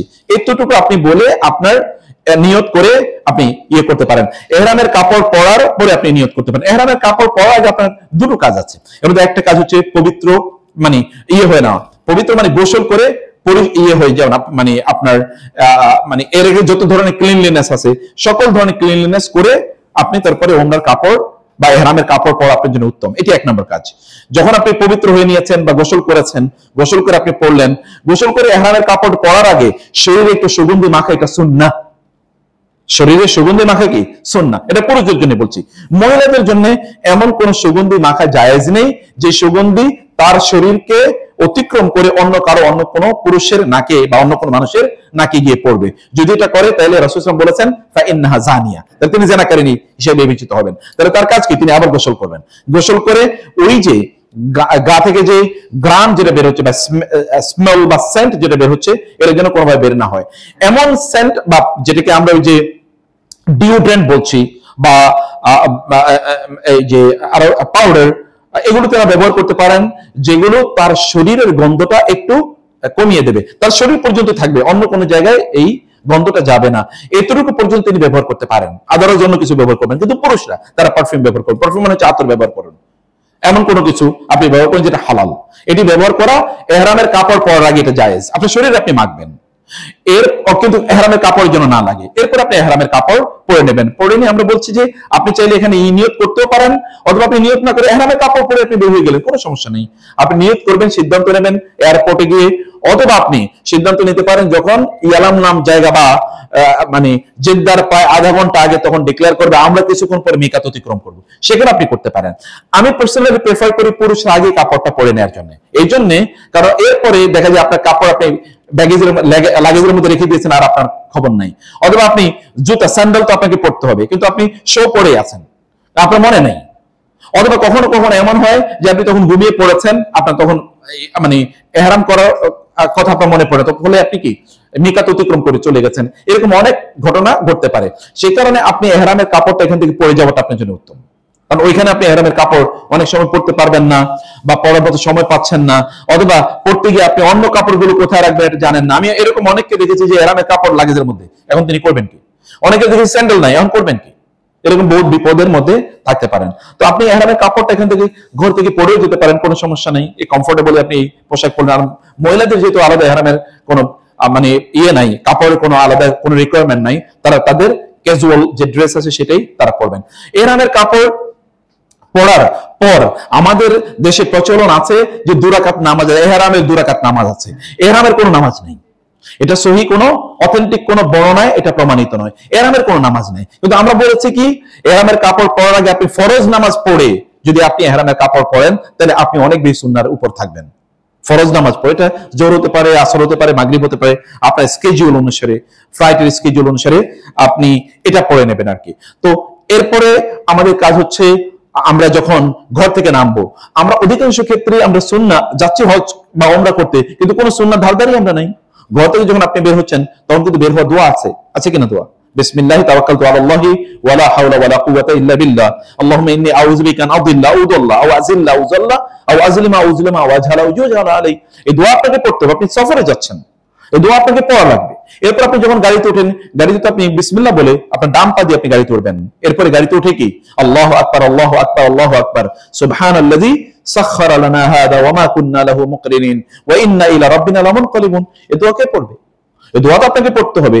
আপনি সুন্নাহর মধ্যে নাই, আপনি মানে ইবাদত করতে যাচ্ছেন, ইবাদত করার আগে এই সবগুলো সুন্নাহ আপনাকে পালন করতে হবে। আপনি তখন বলছেন আল্লাহুম্মা আনতাস সাহিবু ফিস সাফার ওয়াল খলিফাতু ফিল আহল, হে আল্লাহ আমি আপনাকে আমার সফরে আমার সাথী বানালাম। মানে আল্লাহকে আপনি ডিক্লেয়ার করছেন আল্লাহ আপনাকে আমি আমার সাথী বানাতে চাই। যদি আল্লাহ আপনার সাথী হন সফরে, তাহলে আপনার কোনো টেনশন নেই। আবার আপনি বলেন আল্লাহ ওয়াল খলিফাতু ফিল আহল, আল্লাহ আমার অনুপস্থিতিতে আমার পরিবারের দায়িত্বশীল আপনারা বানিয়ে গেলাম, তাহলে কোনো টেনশন আছে? আল্লাহ আপনি ডিক্লেয়ার করলেন আল্লাহ আমার পরিবারের দায়িত্ব আপনার, তাহলে নো টেনশন। এরপরে এরা পথভ্রষ্ট হবে না, এরপরে এরা ভুল পথে যাবে না। আপনি তো এটাকে নাসিহা করেছেন, আবার এখন আল্লাহকে দায়িত্বশীল বানিয়ে দিয়েছেন। এবার Allah will take care of your family members, their needs and their spiritual activities, এগুলো আল্লাহ তাআলা তখন দেখবেন। এইভাবে আপনার গাড়িতে আপনি উঠলেন, গাড়িতে যখন আপনি নামলেন ঠিক এরকম বিসমিল্লাহ বলে আপনি গাড়িতে নামলেন, মানে আপনি সুন্নাহ মোতাবেক আপনার কার্যকলাপ করে চলেন। আপনি যখনই ইহরামের কাপড় বা ঘর থেকে যখন আপনি নামলেন সফরের উদ্দেশ্যে, তখন কিন্তু আপনি আল্লাহর মেহমান। অথবা আপনার আচরণ, কথাবার্তা সবকিছুর মধ্যে এরকম একটা জিনিস থাকতে হবে। আমাদের অধিকাংশ অবস্থায় আপনি দেখবেন এয়ারপোর্টে যাওয়ার পরেই থেকেই তো আমাদের কি এখন আল্লাহর মেহমানের কোনো চরিত্রই নাই। যখন আপনি গাড়িতে উঠেন তখন আপনার মধ্যে থাকার কথা কি? তখন আপনি দেখবেন তখন আপনি অমুকের ফোন করছেন, অমুকের সাথে হাই মানে গল্প গুজব ইত্যাদির মধ্যে আপনি ব্যস্ত। আপনার তো তখন করার কথা ছিল তাসবিহ তাহলিল, সুবহানাল্লাহ, আলহামদুলিল্লাহ, আল্লাহু আকবার, লা ইলাহা ইল্লাল্লাহ, লা হাওলা ওয়ালা কুওয়াতা ইল্লা বিল্লাহ, আল্লাহুম্মা সাল্লি আলা মুহাম্মাদ, আল্লাহুম্মা বারিক আলা মুহাম্মাদ, তাসবিহ তাহলিল, দুরূদ, ইস্তিগফার, এগুলো থাকার কথা ছিল আপনার কনস্ট্যান্ট কম্পেনিয়ন। এবং সেই কারণে এগুলোকে এর মধ্যে আপনার সময়গুলোকে ব্যয় করতে হবে। মানে আপনার ওয়ালা ইয়াজারু লিসানুকা রাতবাম মিন যিকরিল্লাহ, আপনার জিহ্বা যেন সদা সর্বদা আল্লাহর জিকিরে ব্যস্ত থাকে। এমনকি শেখ বিন বাজের কথা আপনি জানেন, গত শতাব্দীর সবচেয়ে বড় ইসলামিক স্কলার পৃথিবীর, তিনি মসজিদে নববীতে বাইতুল্লাহতে যখন তিনি মসজিদে নববীতে যখন তিনি দার্স দিতেন, তিনি তো গ্র্যান্ড মুফতি সৌদি আরবের ছিলেন, অন্ধ। তিনি যখন দার্স দিতেন লোকেরা প্রশ্ন করত, প্রশ্নের উত্তর উনি দেবেন, প্রশ্ন করার মধ্যখানে তিনি বলতেন সুবহানাল্লাহ, সুবহানাল্লাহ, সুবহানাল্লাহ। ওই মধ্যখানে সময়টা তিনি আল্লাহ জিকির ছাড়া রাখেন নাই। একজন মানুষকে এমনি এত বড় স্কলার হয়, এত বড় আল্লাহওয়ালা হয়? No, doesn't spend any time or doesn't waste any time without the remembrance of Allah. অতএব জাস্ট এগুলোকে avail these opportunities, এগুলোকে আল্লাহকে দেখান যে আল্লাহ আমি তোমার পথে যাচ্ছি, তোমার স্মরণের মাধ্যমে এটাকে সিক্ত করি। গোটা সফরটা কিন্তু আপনারা জানেন হজের বা উমরার সফরটা কিসের সফর? দুটো জিনিস, একটা হলো তাওহীদের সফর। গোটা সফরটা আপনি যখনই মানে ইহরাম করলেন তখন আপনি বলেন লাব্বাইক আল্লাহুম্মা উমরা, লাব্বাইক আল্লাহুম্মা হাজ্জা, হ্যাঁ আল্লাহ আপনার জন্য, আপনার সন্তুষ্টির জন্য, আপনার নির্দেশ পালন করার জন্য আমি হজ বা উমরা করতে যাচ্ছি। আবার আপনি বলছেন এই তালবিয়ার মধ্যে আপনি কেবল আল্লাহর কথা বলছেন, আল্লাহ আপনার জন্য যাচ্ছি, আপনার নির্দেশের জন্য আমি যাচ্ছি। আবার আপনি যখন বলেন লা ইলাহা ইল্লাল্লাহু ওয়াহদাহু লা শারীকা লাহু, আল্লাহু আকবার কাবীরা, আল্লাহু আকবার, আল্লাহু আকবার, আল্লাহু আকবার, লা ইলাহা ইল্লাল্লাহ। দেখেন তো সব তাওহীদ ছাড়া কিছু আছে নাকি? সব তাওহীদ, কেবল তাওহীদের কথা, কেবল তাওহীদ, মানে আল্লাহর একত্ব, আল্লাহর তাওহীদের কথা আপনি বলছেন। কেবল আল্লাহর জন্য আপনি ইবাদত করছেন, কেবল আল্লাহর কাছে আপনি চাচ্ছেন, কেবল আল্লাহর সন্তুষ্টি আপনি অর্জন করতে চাচ্ছেন, আপনি এই ঘোষণা দিচ্ছেন। অথবা আপনার গোটা সফরটা তাওহীদের সফর। দুই নম্বর কি জানেন সফরটা? আপনি সূরাতুল বাকারায় হজের আয়াতগুলো যদি আপনি পড়েন দেখবেন সবগুলো আয়াতে কেবল একটাই কথা, প্রায় 5 বার একই বক্তব্য এসেছে, তা হলো কি? তাহলে জিকির করো। ফাইদা কাদাইতুম মানাসিকাকুম ফাযকুরুল্লাহ সুম্মা আফিদু মিন হাইসু আফাদান নাস ওয়াস্তাগফিরুল্লাহ। আল্লাহ তাআলা বলছেন যখন তোমরা হজের কাজ শেষ করবে, যখন তোমরা হজ করবে, যখন তোমরা আরাফায় থাকবে, যখন তোমরা মুজদালিফা থাকবে, যখন তোমরা মিনায় থাকবে, তখন তোমরা কেবল জিকির করো, আল্লাহ জিকির, আল্লাহ জিকির। গোটা সফরটা জুড়ে আল্লাহ জিকির। পুরুষরা যখন আপনারা ইহরাম করবেন, ইহরামের সাথে সাথে আপনাদের জন্য দুটো জিনিস নিষিদ্ধ হয়ে যাচ্ছে। মানে একটা হচ্ছে কি, মানে ফিজিক্যালি দুটো জিনিস, একটা হচ্ছে আপনার মাথাটা আপনি কোনো অবস্থায় ঢেকে রাখতে পারবেন না, মাথাটা ঢেকে রাখতে পারবেন না। তা কি দিয়ে ঢেকে রাখবেন না? আপনি কাপড় দিয়ে, সেটা টুপি হতে পারে বা অন্য কোনো জিনিস, এটা দিয়ে মাথা সেটে থাকে মাথার সাথে, এরকম কোনো জিনিস দিয়ে আপনি মাথা ঢেকে রাখতে পারবেন না। দুটো আপনার পায়ের গোড়ালি এটা ঢেকে রাখতে পারবেন না। আর সবকিছু আপনি জন্য ঢেকে রাখা জায়েজ। অনেকে ইহরামের কাপড় যখন পরেন তখন তার নাভির নিচে ইহরামের কাপড় চলে যায়, অথবা তার টাকনোর নিচে ইহরামের কাপড় চলে যায়। নাভির নিচে চলে গেলে তার ফরজ তরক হলো, যদি নাভি দেখা যায় তাহলে তো ফরজ তরক, আপনি প্রত্যেকটা সেকেন্ডে কবিরা গুনাহ হচ্ছে। আবার যদি আপনার টাকনোর নিচে চলে যায় প্রত্যেকটা সেকেন্ডে কবিরা গুনাহ হচ্ছে। অতএব এটা আপনি করতে পারবেন না। যেমন বোনরা, বোনদের জন্য ইহরাম বন্ধুদের বলা হয় পুরুষদের এহরাম হচ্ছে মাথা এবং টাকনুতে, আর মহিলাদের এহরাম কোথায় জানেন? মুখে এবং হাতে। মুখে এবং হাতে, অর্থাৎ তার মুখে নেকাব তারা পরবেন না, আর হাতে তারা হ্যান্ড গ্লাভস তারা পরবেন না। এই দুটো জিনিস তারা করবেন না, কিন্তু তাদের পা ঢাকা থাকতে হবে, পায়ে মোজা থাকবে, এবং তাদের মাথা ঢাকা থাকতে হবে। কোনো মহিলার যদি কোনো একটা চুলও দেখা যায় তাহলে তার হজই তো নাই, কারণ প্রত্যেকটা মধ্যে তিনি কবিরা গুনাহ করছেন, তার হেজাব নষ্ট হচ্ছে, বা তার যেটাকে আমরা বলছি শরীরে পর্দা নষ্ট হচ্ছে। আপনার কোনো চুল দেখা যাবে না। এমনকি বন্ধুকে বলছি, নামাজের মধ্যে যদি একটা চুল বের হয়ে থাকে তাহলে আপনার নামাজ হবে না, কিন্তু আপনার নামাজ আবার নতুন করে পড়তে হবে। ভালো করে বুঝতে পারছেন? নামাজের মধ্যে আপনার সামনে চুল দেখা গেলে কি হবে? নামাজ নতুন করে পড়তে হবে। নামাজ হয় নাই, কেন নামাজ হয় নাই? কারণ আপনার সতর ঢাকে নেই। মহিলাদের সতর পারা, তার পুরো শরীর, কিন্তু মহিলারা তারা এখন মুখ ঢাকবে কিনা, দিট ইজ এ ইম্পর্টেন্ট কোয়েশ্চেন। অবশ্যই মুখ ঢাকবে। কিভাবে মুখ ঢাকবে? মুখের এরকম সামনে যে একটা কাপড় ফেলে দেবে। আপনি বলেন খুব রিজিড কথা হয়ে গেল না? হ্যাঁ, আপনার সম্ভ্রম তো অনেক বেশি গুরুত্বপূর্ণ। আপনার সম্মান, মানুষের অ্যাট্রাকশনের জায়গাটা কোনটা বলেন তো? তার চেহারা নাকি অন্য শরীর অঙ্গ প্রত্যঙ্গ? আপনার চেহারাই তো, নাকি আপনি কাউকে দেখে পছন্দ করেন? কি দেখে পছন্দ করেন? চেহারা না পা না হাত? আপনার বুঝেন না কথা? চেহারা দেখে আমরা কাউকে পছন্দ করি, তো আপনি চেহারাটা খোলা রাখলেন, তাহলে হলো কি? এই কারণে উত্তম হলো চেহারাটা, যদিও এখানে একতলাফি মাসালা, কেউ কেউ বলছে না চেহারা খোলা রাখতে পারবে, নো প্রবলেম, আমি সেই একতলাফে যাচ্ছি না। আমি বলছি যে better, as per my opinions and my study, I know that আপনার veiling your face is better in order to protect your dignity, novelty। এটাকে উত্তম হচ্ছে আপনার মুখটাকে আপনি ঢেকে রাখা। আয়েশা রাদিয়াল্লাহু তাআলা বলেছেন, আমরা ইহরামের সময় নারীরা, মানে রাসূলের স্ত্রীরা, আমরা আমাদের মুখটা খোলা রাখতাম ইহরাম অবস্থায়, তাওয়াফ অবস্থায়। কিন্তু যখনই দেখতাম পর পুরুষ চলে এসে, তখন তাড়াতাড়ি সামনে কাপড়টা ফেলে দিতাম। কাপড়টা মুখের সাথে মেকআপ দিয়ে একেবারে সেটে থাকে এরকম না, কিন্তু একটা আলাদা একটা সেপারেট একটা কাপড় এরকম থাকতে পারে। সেক্ষেত্রে আপনি দেখবেন আরবের মহিলারা তারা একটা ক্যাপ ব্যবহার করে, ক্যাপের উপর থেকে একটা কাপড় তারা সামনে ফেলে রাখে, এবং তাদের হাতটা তারা মোজা পরবেন না বটে, কিন্তু তাদের তো কাপড় আছে, মানে নেকাব, মানে যেটা পরেন তারা, কি বলে এটাকে, জিলবাবের নিচে তাদের হাতটা থাকতেই পারে, যেন এটা এক্সপোজ না হয়ে যায়। এইভাবে আপনি মহিলা তারা এই কাজগুলো করবেন, এবং তারা জুতা এইভাবে পরবেন, তাতে জুতার ব্যাপারে তাদের কোনো রেস্ট্রিকশন ইত্যাদি কোনো কিছু নাই। যে একই কথা মহিলাদের জন্য, বোনদের জন্য, আপনি যখন এয়ারপোর্টে যাচ্ছি, আমরা কিন্তু অলরেডি, যদি আপনারা ইহরামের নিয়ত করেছিলেন তাহলে বন্ধুর কথা বলেছি একই সিস্টেম আপনারা করবেন, আর যদি ইহরামের নিয়ত না করেন নো প্রবলেম, কিন্তু অলরেডি আপনারা ইন দ্য জার্নি অফ উমরা or in the journey of হজ, হজের জার্নিতে আছেন, আল্লাহর মেহমান অলরেডি আপনারা হয়ে গেছেন। ফলে আপনাদের কাজ হচ্ছে আল্লাহর মেহমানের মতো করে আচরণ করা। আপনাদের জিহ্বা দিয়ে আল্লাহর জিকির বের হোক, আপনাদের নিঃশ্বাসে প্রশ্বাসে আল্লাহ সুবহানাহু ওয়া তাআলা এর প্রতি আপনাদের মানে একেবারে বুঝে শুনে কনসিয়াসলি আল্লাহ সুবহানাহু ওয়া তাআলা এর স্মরণ আপনাদের মধ্যে যেন থাকে। মানে এমন যেন না যে আপনারা কিছুক্ষণের জন্য বিস্মৃত হয়ে গেছেন, ব্যাপারটা এরকম যেন না হয়। কনসিয়াসলি আল্লাহ সুবহানাহু ওয়া তাআলা স্মরণ করা, এরপরে যাওয়ার পরই ওইখান থেকে আপনার আচরণ হবে যে আপনি সত্যি করতে মানে সাবমিসিভ টু আল্লাহ, সারেন্ডারফুল টু আল্লাহ, এরকম কিনা। সেখানে যাওয়ার পরে আপনি একজন সামনে দাঁড়িয়ে আছে, আপনি তাকে পাস করে তারপরে সামনে চলে গেলেন, এরপর ভাই আপনি সামনে গেলেন, তাতে কি হয়েছে? আপনার সমস্যা কি? এই যে আপনি ঝগড়া বিবাদ শুরু করে দিলেন, অথচ আল্লাহ তাআলা বলেছেন ফামান হাজ, যে কেউ যদি ফামান ফারাদা ফীহিন্নাল হাজ্জ ফালা রাফাসা ওয়ালা ফুসুকা ওয়ালা জিদালা ফিল হজ, কেউ যদি এই হজের মাসগুলোতে নিজের উপর হজ ফরজ করে নেয়, তাইলে ফালা রাফাসা, এই হজের সময় সে কোনো রাফাস করতে পারবে না। রাফাস মানে কি? রাফাস মানে হচ্ছে স্বামী এবং স্ত্রী যে বিষয়গুলো আলোচনা করে, এরকম কোনো আলোচনা করা যাবে না। স্বামী এবং স্ত্রী পার্সোনাল লাইফ সম্পর্কে, পার্সোনাল অ্যাফেয়ার সম্পর্কে, তাদের নির্জন নিবাস সম্পর্কে যে সকল আলোচনা করে, এই সকল আলোচনা করা যাবে না। এখন আপনি ফেসবুকে কোন একজন মহিলা ছবি দেখা কিছুক্ষণ দাঁড়িয়ে থাকলেন, ওই দিকে চোখটা গ্লো করে, তাহলে তো আপনি তো রাফাসের মধ্যে পৌঁছে গেলেন, তাহলে তো আপনার হজই নাই বা আপনার ওমরাই নাই। আপনি ইউটিউব দেখলেন অথবা আপনি মানে টেলিভিশন দেখলেন, ওইখানে মহিলারা আইসা নাচি শুরু করেছে, আপনি সেটা দেখছেন। এবং বোনদের জন্য একই ঘটনা, যে আপনি ওইখানে কোনো হ্যান্ডসাম পুরুষ নায়ক নায়িকারা তো সাধারণত হ্যান্ডসাম হয় এবং তারা মেকআপ করে আসে, এটা দেখে তখন আপনি ওগুলোর দিকে তাকিয়ে থাকলেন, তার মানে তো আপনার হজার ওমরা প্রথম থেকে আপনি নষ্ট করে যাচ্ছেন। আপনার সেটা ফেসবুকে হতে পারে অথবা আপনার সোশ্যাল মিডিয়াতে বিভিন্ন জায়গায় হতে পারে। আপনি আল্লাহর মেহমান হিসেবে আছেন, আপনার সকল কিছু এখন এক্সট্রা রাডার দিয়ে এগুলোকে রেকর্ড করা হচ্ছে বা এগুলোকে সুপারভাইজ করা হচ্ছে। সে কারণে আপনি যখন ওইখানে যাচ্ছেন, অন্য সবাই আল্লাহর মেহমান, আপনি আল্লাহর মেহমানদেরকে সম্মান দেখাতে হবে। আপনি যেমন আল্লাহর মেহমান, অন্যরা আল্লাহর মেহমান, তাদেরকে সম্মান দেখান, তাদেরকে প্রেফারেন্স দেন। আল্লাহ তাআলা দেখুক যে আপনি অন্য আল্লাহর মেহমানদেরকে প্রেফার করছেন, প্রয়োজন আপনি তাকে একটু আগিয়ে দেন, ভাই ঠিক আছে আপনি সামনে যান। হুলস্থুল করার কোনো ইস্যু নাই, হুলস্থুল করার কোনো প্রয়োজন নেই।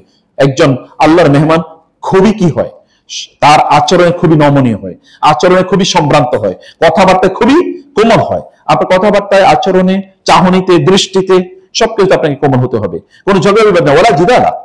আপনি সেখানে কোনো ঝগড়া বিবাদ, কোনো আলাপ আলোচনা, কোনো ইস্যু নিয়ে আপনি সেখানে বিবাদ করা শুরু করে দিলেন। টিকিট যারা দিচ্ছেন তাদেরকে আপনি বিভিন্নভাবে তাদেরকে মানে বিরক্ত করছেন, আপনি এটা আপনি করবেন না। আপনি তখন তাসবিহ তাহলিল করুন, আপনার কাজগুলো তারা যেভাবে আপনাকে বলে সেভাবে করুন। আপনাকে সেখানে আর্গুমেন্টেশন যাওয়ার দরকার নেই, কারণ আপনি আল্লাহর মেহমান। আপনাকে বুঝতে হবে যে আপনার ডিগনিটি কি, ডিগনিফাইড আচরণ কথাবার্তার মধ্যে। এবং কি ওয়ালা ফুসুকা, সেখানে কোনো পাপাচার করা যাবে না, কোনো ধরনের পাপ করা যাবে না, কোনো মিথ্যার আশ্রয় নেওয়া যাবে না, কোনো ধরনের গুনার কাজ করা যাবে না। এই কাজগুলো আপনাকে মানে আমরা আরেকটু পরে হয়তো এটা ডিফাইন করব, এই কাজগুলো আপনাকে করা লাগবে। আপনি ইহরাম করেন বা না করেন, এগুলো কিন্তু আপনার জন্য নিষিদ্ধ, পার্মানেন্টলি নিষিদ্ধ। গোটা সফরে এই কাজগুলো, অন্য সময় নিষিদ্ধ, কিন্তু এই সফরে আরো বেশি নিষিদ্ধ এগুলো। কারণ আপনি জানেন যে যখনই ব্যক্তির উপর ভিত্তি করে কিন্তু অপরাধের মাত্রা বাড়ে, এটা বুঝতে পেরেছেন তো? একজন সাধারণ মানুষ যদি, আমার একটা এক্সাম্পল দিচ্ছি, আমি অনেক মানে অন্যভাবে আপনারা নেবেন না। একজন সাধারণ মানুষ যদি মিথ্যা কথা বলে অথবা রাস্তায় দাঁড়িয়ে যদি সিগারেট খায়, তাহলে আপনি ইগনোর করবেন। কিন্তু আমি যদি ওইখানে দাঁড়িয়ে সিগারেট খাই, তাহলে কেমন হবে? আমি যদি দাঁড়িয়ে ওইখানে সিগারেট খাই, তাহলে কেমন হবে? আপনাদের পুরো আলেম গোষ্ঠী নিয়ে গালাগালি শুরু করবেন, দেখ কি অবস্থা। অথচ অন্য লোকেরা খাচ্ছে, আপনি কিছু মনে করছেন না। তার মানে ব্যক্তির উপর ভিত্তি করে পাপের কি এটা তারতম্য ঘটে, ব্যক্তির উপর ভিত্তি করে পাপের তারতম্য ঘটে। রাসূল সাল্লাল্লাহু আলাইহি ওয়াসাল্লাম দেখেন সূরা আবাসা, রাসূল সাল্লাল্লাহু আলাইহি ওয়াসাল্লামের কাছে একজন সাহাবী আসলেন, অন্ধ সাহাবী আব্দুল ইবনে উম্মে মাকতুম। এসে রাসূল সাল্লাল্লাহু আলাইহি ওয়াসাল্লাম কিন্তু কুরাইশদের নেতৃবৃন্দের সাথে কথা বলছেন, ভেরি ইম্পর্টেন্ট। এরা যদি একজন মুসলমান হয় তাহলে হাজার হাজার মানুষ মুসলমান হবে। রাসূল সাল্লাল্লাহু আলাইহি ওয়াসাল্লাম তাদের সাথে কথা বলছেন, এর মধ্যে তিনি এসে বলেন ইয়া রাসূলুল্লাহ, ইয়া রাসূলুল্লাহ, ইয়া রাসূলুল্লাহ। রাসূল সাল্লাল্লাহু আলাইহি ওয়াসাল্লাম কেবল একটু বিরক্ত হয়ে, হালকা একটু বিরক্ত, একেবারে দিকে তাকাইছেন, এবং এটাকে বলা হয় আরবিতে বলে আবাসা। আবাসা মানে কি জানেন? একটু তার এই যে কপালে একটু হালকা ভাঁজে, ভাঁজটা আপনি বুঝতেও পারবেন না, একটু হালকা একটু ভাঁজ, যেটা আপনি সাধারণ মানুষ বুঝবে না। আর যার দিকে তাকাইছে উনি তো অন্ধ, উনি তো বুঝেও না, কোনো শব্দ মুখে উচ্চারণ করেন নাই। আল্লাহ তাআলা সূরা নাযিল করে দেন আবাসা ওয়া তাওয়াল্লা। কি হলো? বুক উস্কাইলেন কেন? আমি যাও আমায় অন্ধ এসছে, এ কারণে আপনি এদের নিয়ে ব্যস্ত আছেন। আপনি জানেন এরা তো একজন মুসলমান হবে না, আর যে অন্ধ এসছে সে তো আপনার কাছ থেকে দিন সম্পর্কে জানতে এসছে। আল্লাহ রাসূল এরপরে যখন আব্দুল ইবনে উম্মে মাকতুমকে দেখতেন, তখন তিনি তাকে বলতেন, আব্দুল্লাহ, আলহামদুলিল্লাহ, আল্লাহ আমার উম্মার মধ্যে এমন মানুষ রেখেছেন যার কারণে আল্লাহ তাআলা আমাকে সতর্ক করে দিয়েছেন আচরণ কেমন করতে হবে। কেবল ভ্রু কুঁচকানো, আর আমরা গালিগালাজ করি, সেটাও কিন্তু অনেক বড় ইস্যু না, কিন্তু রাসূল কেবল ভ্রু কেন কুঁচকালেন? আল্লাহ বলছেন না, এটা কিন্তু ঠিক হয় না। আপনার ব্যক্তির অবস্থা অনুসারে তার পাপের ইয়ে হয়, এবং স্থানের কারণে। আপনি মসজিদে মানে অন্য জায়গায় আপনি চিৎকার চেঁচামেচি করতে পারেন, কিন্তু মসজিদে কি করতে পারবেন? অন্য জায়গায় করলে যা হবে, মসজিদে করলে কি তার চেয়ে গুনাহ বেশি না কম? অনেক বেশি। মক্কায় আপনি এক রাকাত নামাজ পড়লে আপনি 1 লক্ষ রাকাতের সওয়াব পাবেন, আর গুনাহ একটা করলে কি 1 লক্ষ গুনাহ হবে না? Yes, that will be multiplied. That was way. কারণ আল্লাহ বলেছেন, আমি তো নিজ থেকে বলি না, আল্লাহ বলেছেন ওমাই ইউরিদ ফিহি বিইলহাদিন বিজুলমিন নুযিকহু মিন আযাবিন আলীম। কেউ যদি ওইখানে অন্যায় করার সামান্য চিন্তা করে, আমি তাকে চরম শাস্তি প্রদান করব। অন্যায় করে নাই বলছে, অন্যায় করে কেউ চিন্তা যদি করে, তাহলে আমি তাকে পরম শাস্তি প্রদান করবো, আল্লাহ বলছেন। ফলে এটা একটা খুবই গুরুত্বপূর্ণ একটা জায়গা। আপনি যখন আল্লাহর মেহমান হিসেবে যাচ্ছেন, আপনার এই জায়গাগুলোকে খুব কনসিয়াসলি এগুলো করতে হবে, যেন মানুষরা না বলে ও কিসের হজ করতে গেছে। আরে কিসের হজ করতে যাচ্ছেন আপনি? আপনার তো আচরণই ঠিক নেই। যদি বলে তাহলে আপনার এই হজের কোন দাম নাই। অথবা আপনাকে যখন এয়ারপোর্টে আপনি আল্লাহর মেহমানের মতো করে আচরণ করুন, সম্ভ্রান্ত, খুবই কম্পোজড, কাম। আপনার কথাবার্তার মধ্যে সবকিছুর মধ্যে কোমলতা থাকুক, নম্রতা থাকুক, ভদ্রতা থাকুক, কর্কশতা পরিহার করে আপনি আল্লাহ জিকিরের মধ্যে মত্ত থাকুন। আপনি কোরআন নিয়ে যান হাতে, কোরআন পড়তে থাকুন। এখন তো ডিভাইস গুলোতে কোরআন পাওয়া যায়, অনেক অ্যাপস আছে, অ্যাপস থেকে আপনি কোরআন পড়তে থাকুন। মানে আপনার নিজকে অভ্যস্ত করুন, এই গোটা সময়টা যেন আপনি আল্লাহ সুবহানাহু ওয়া তাআলার সাথে যেন কাটাতে পারেন। এটা special time for you, special opportunity. You are invited by Allah সুবহানাহু ওয়া তাআলা। আল্লাহ আপনাকে ডেকেছেন বলে আপনি যাচ্ছেন, আদরজ আপনি যেতে পারতেন না। কত হাজার কোটি মানুষ আছে, লক্ষ লক্ষ মানুষ আছে, কোটি কোটি মানুষ আছে, সবাই তো যেতে পারে না। আপনি যেতে পারছেন কারণ এটা আল্লাহ তাআলা আপনাকে এই সুযোগ দিয়েছেন। এরপরে তো ওইখানে যাওয়ার পর অনেকেই তারা ওইখানে যাওয়ার পরে ধরেন আপনাকে 4-5 ঘন্টা বা 3-4 ঘন্টা আগে আপনাকে নিয়ে যাচ্ছে, এরপরে আপনি ওখানে গিয়ে বসে করবেন কি? আপনি ওখানে গিয়ে বসে করবেন কি? অনেকে ঘুমাচ্ছে, বাকিরা গল্প করতেছে, বিভিন্ন ধরনের দুনিয়ার। বাঙালির তো রাজনৈতিক আলাপে হচ্ছে পৃথিবীর সেরা। বাঙালি প্রত্যেকে যদি পৃথিবীর প্রেসিডেন্ট বানায় দেয়, প্রত্যেকে প্রেসিডেন্ট হওয়ার মতো সামর্থ্য রাখে, কমপক্ষে কথার ক্ষেত্রে, রাজনীতির আলোচনার ক্ষেত্রে। এখন আলোচনা তো চলছে, রাজনীতি, সমাজ, অর্থনীতি, পরিবার, আলোচনা শেষ নাই। অথচ আপনি কিন্তু আল্লাহর মেহমান, অথচ আল্লাহর কাজ করার কথা ছিল আপনার। আমরা যে কথা বলেছি যে গোটা সফরটা যেন আপনার জিকির হয়। জিকির এবং ফিকির দুটো জিনিস ইসলামের মূল দ্বন্দ্ব। একটাকে জিকির মূল মানদণ্ড, এটা হলো জিকির, এটা হলো ফিকির। এটা হলো আল্লাহ সুবহানাহু ওয়া তাআলাকে স্মরণ করা, আর হচ্ছে আল্লাহর সৃষ্টি নিয়ে চিন্তা করা। ভাবুন না, আপনি যখন প্লেনে ওঠেন, আপনি দেখেন তো এই বিস্তৃত, এই বিশাল বড় আকাশে প্লেনটা এতটুকু ছোট, আর বিশাল বড় আকাশে এতটুকু সূর্যটা এত ছোট দেখা যায়, তাহলে এই বিশাল আকাশ কত বড়? এই আকাশ যদি এত বড়, তাহলে যিনি আকাশ সৃষ্টি করেছেন তিনি কত বড়? ভাবেন না একবার। ভাবার তো আমরা সময় পাই না, কিন্তু এখন তো আপনি away from all of your anxieties, from all your preoccupations, businesses, activities, এগুলো থেকে আপনি দূরে। এই সময় আপনি কমপক্ষে আল্লাহ সুবহানাহু ওয়া তাআলাকে নিয়ে আপনি চিন্তা করুন। আপনি যখন প্লেনে উঠবেন, আপনি কোন পা দিয়ে উঠবেন প্লেনে? আপনাকে বুঝতে হবে যে আপনাকে ডান পা দিয়ে প্লেনে উঠতে হবে, এবং আপনি যখন উঠেন তখন আবার ওই যে সুবহানাল্লাযী সাখখারা লানা হাদা ওয়া মা কুন্না লাহু মুকরিনিন, আপনাকে কনসিয়াসলি পড়তে হবে। এগুলো মুখস্থ করে যেতে হবে। হজের সফরে যাওয়ার এগুলো মুখস্থ করুন, এগুলো পড়ুন, এগুলো জানুন, প্রয়োজনে পড়ে নিয়ে নেন। যদি আপনার মুখস্থ না হয়, নো প্রবলেম, বারবার শুনলে মুখস্থ হয়ে যাবে।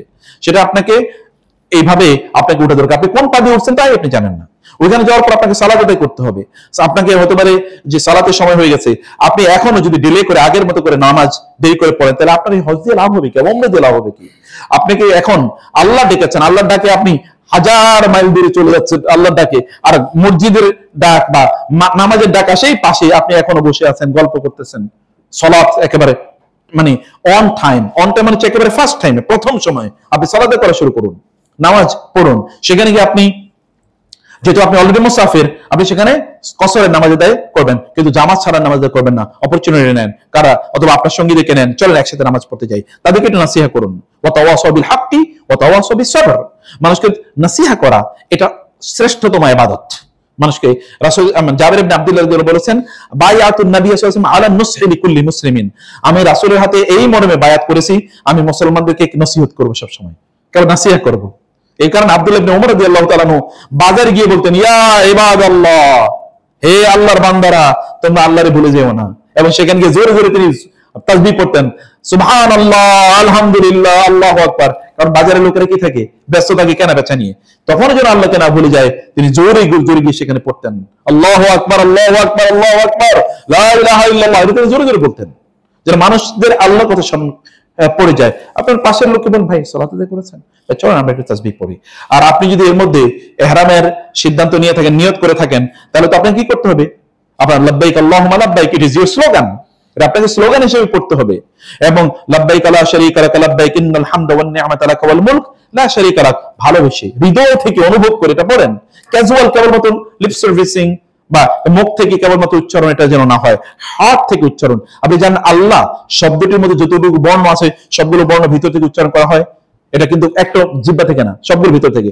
আ দেখেন ভিতর থেকে আসে, আল্লাহু, আলিফ লাম হা, তিনটা বর্ণ দিয়ে আল্লাহ তৈরি, আলিফ লাম এবং হা, তিনটা কিন্তু ভিতর থেকে আসে। আলিফ লাম হা, দেখেন তিনটা ভিতর থেকে আসে। আল্লাহর নাম উচ্চারণ করতে ভিতর থেকে আসতে হয়। এমনকি নামের মধ্যে এরকম মিরাকল আছে।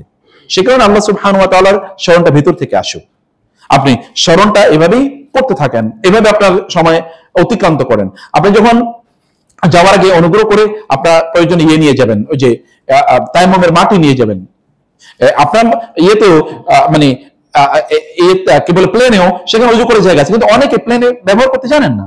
আপনার মনে রাখেন, এটা পাবলিক টয়লেট, অর্থাৎ ব্যবহার করার ক্ষেত্রে সতর্ক। অন্য কোনো মুসলিম ভাই যেন ওখানে গিয়ে কষ্ট না পায়, অন্য কোনো মুসলমান ভাইকে, মুসলিম ভাই বা বোনকে কষ্ট দেয়, এটা কি ইবাদতের কাজ? এটা হারাম।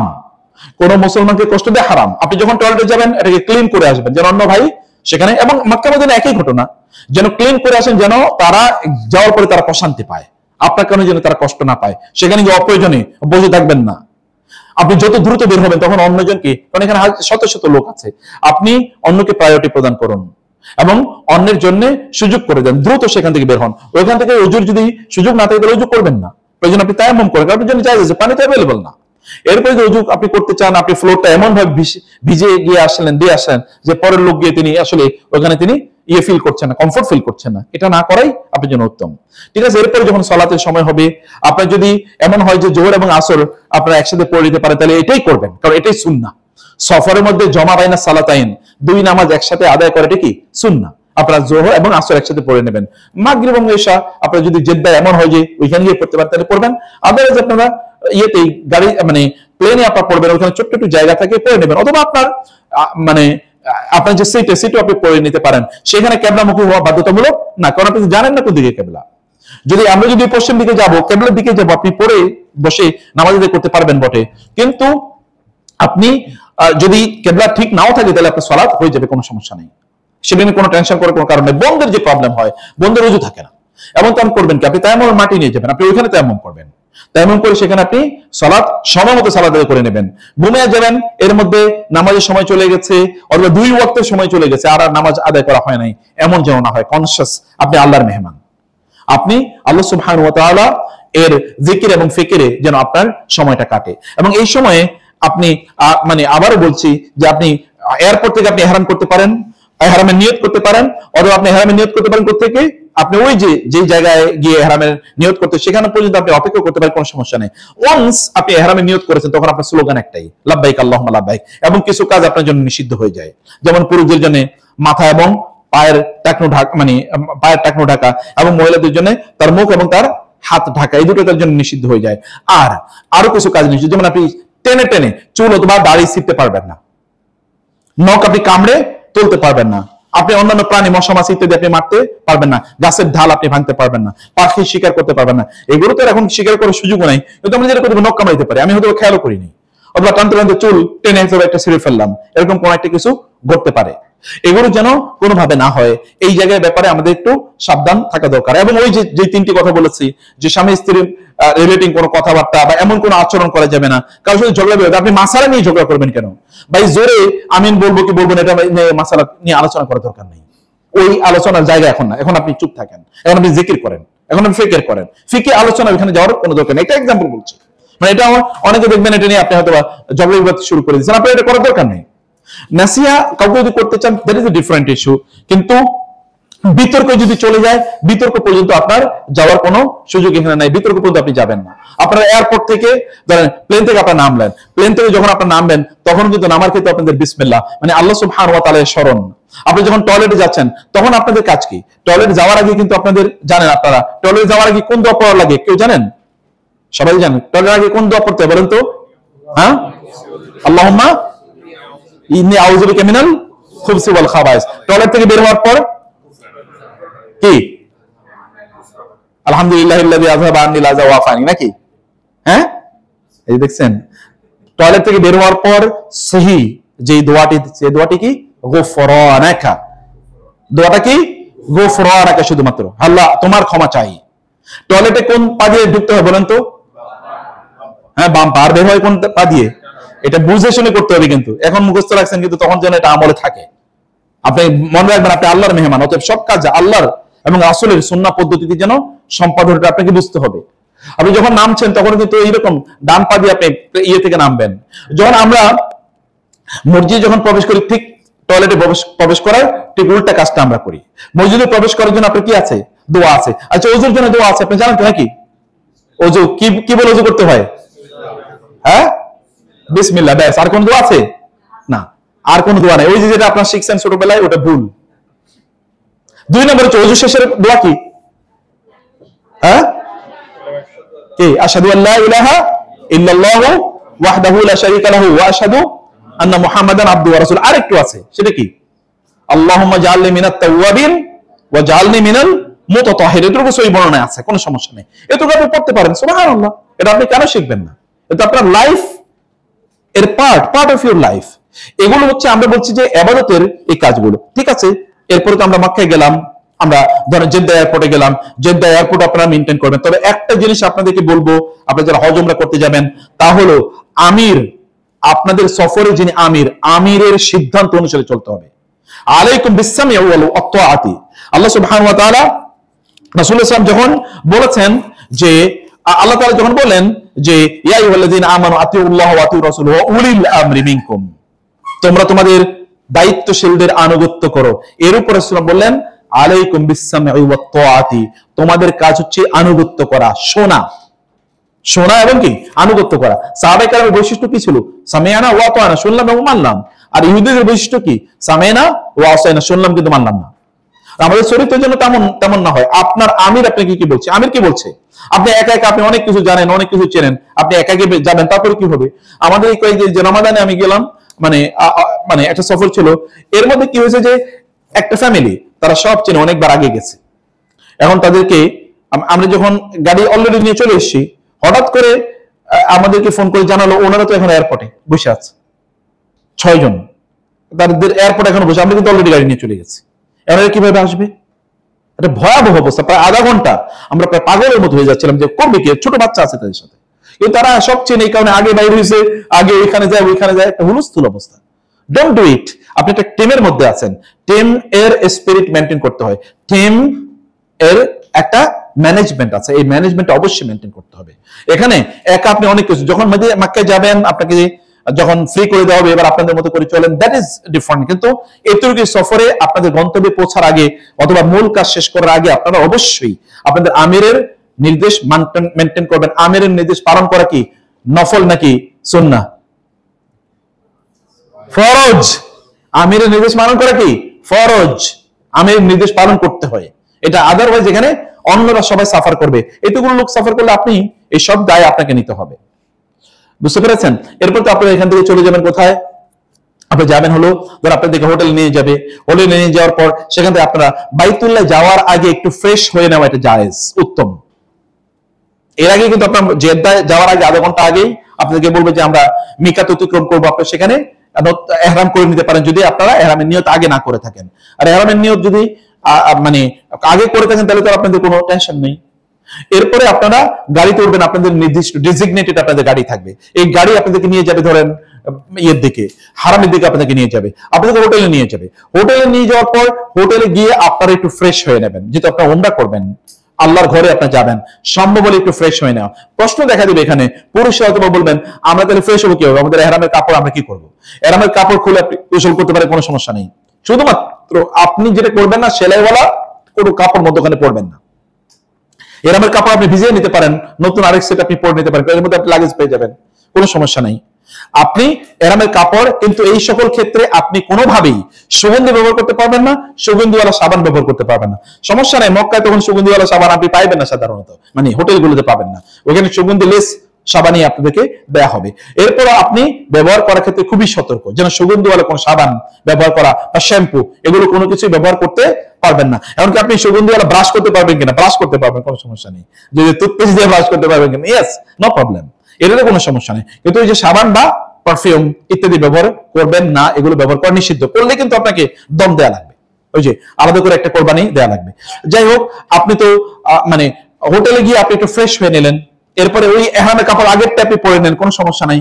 অথবা ওইটাই আপনি গোসল করে ধুয়ে তারপরে ওইখানে শুকিয়ে দিলে, যেহেতু এখানকার আবহাওয়াগুলো কি শুষ্ক, সেখানে এটা টয়লেটেই শুকিয়ে যাবে। আপনি নতুন কাপড় পরে আপনি বাইতুল্লাহ দিকে গেলেন, বাইতুল্লাহ দিকে যাওয়ার আগে এরাই কিন্তু আপনার গোটা সফরে কিন্তু আপনি কি তালবিয়া আছে, কিন্তু বাইতুল্লাহ দিকে যখন আপনি যাচ্ছেন তখন কিন্তু আপনি তালবিয়া আরো পড়তে থাকছেন। তালবিয়া কিন্তু মুখ থেকে যাবে না, তালবিয়া পড়তে থাকবেন। মহিলারা কেমন ভাবে তালবিয়া পড়বেন? মহিলারা এমন ভাবে তালবিয়া পড়বেন যেন আপনার কান ভেদ করে আপনার পাশে যিনি আছেন তিনি তালবিয়া শোনেন। যদি পাশে পুরুষ থাকে তাহলে সমস্যা নাই। আয়েশা রাদিয়াল্লাহু তাআলা আনহা তিনি জোরে জোরে তালবিয়া পড়ছিলেন। মুয়াবিয়া রাদিয়াল্লাহু সহিহ বর্ণনা, মুয়াবিয়া রাদিয়াল্লাহু তাআলা তিনি পাশে ছিলেন, কে তালবিয়া পড়ছে? বলে আয়েশা রাদিয়াল্লাহু তাআলা তালবিয়া পড়ছেন। অতএব আপনার তালবিয়া অনেক উচ্চ স্বরে না, স্লোগানের মতো করে না, কিন্তু আপনার তালবিয়া যেন মনে মনে না থাকে। মনে মনে বাংলাদেশে বলে মনে মনে মন কলা খাওয়া, মন কলা খাইলে চলবে না। আল্লাহ তাআলা বলেছেন লা তুহাররিক বিহি লিসানাকা লিতাজালা বি, জিহ্বাগুলোকে নাড়ানো, ঠোঁটকে নাড়ানো, এবং আপনার কান পর্যন্ত যেন আওয়াজ পৌঁছে। তাতে কি হবে? আপনার জিহ্বা পরিষ্কার হবে, আপনার মুখের জড়তা দূর হবে, এবং আপনার জিকির আপনার চরিত্রের অংশ হয়ে যাবে, জিহ্বা এটা পাতলা হয়ে যাবে, এবং আপনার কানও পরিষ্কার হয়ে যাবে। আপনি অনেক ধরনের সওয়াব পাবেন, অন্যরা এর মাধ্যমে অনুপ্রাণিত হবে। সেখানে মহিলারাও, আপনারা বোনরাও তারা করবেন। হোটেল থেকে যখন আপনি বের হবেন, আপনারা নিশ্চয়ই গ্রুপ ওয়াইজ আপনারা বের হবেন। আপনি যখন বাইতুল্লাহ দেখা পাবেন, আমরা মসজিদে হারাম বলছি না, মসজিদে হারাম একটা, বাইতুল্লাহ আরেকটা।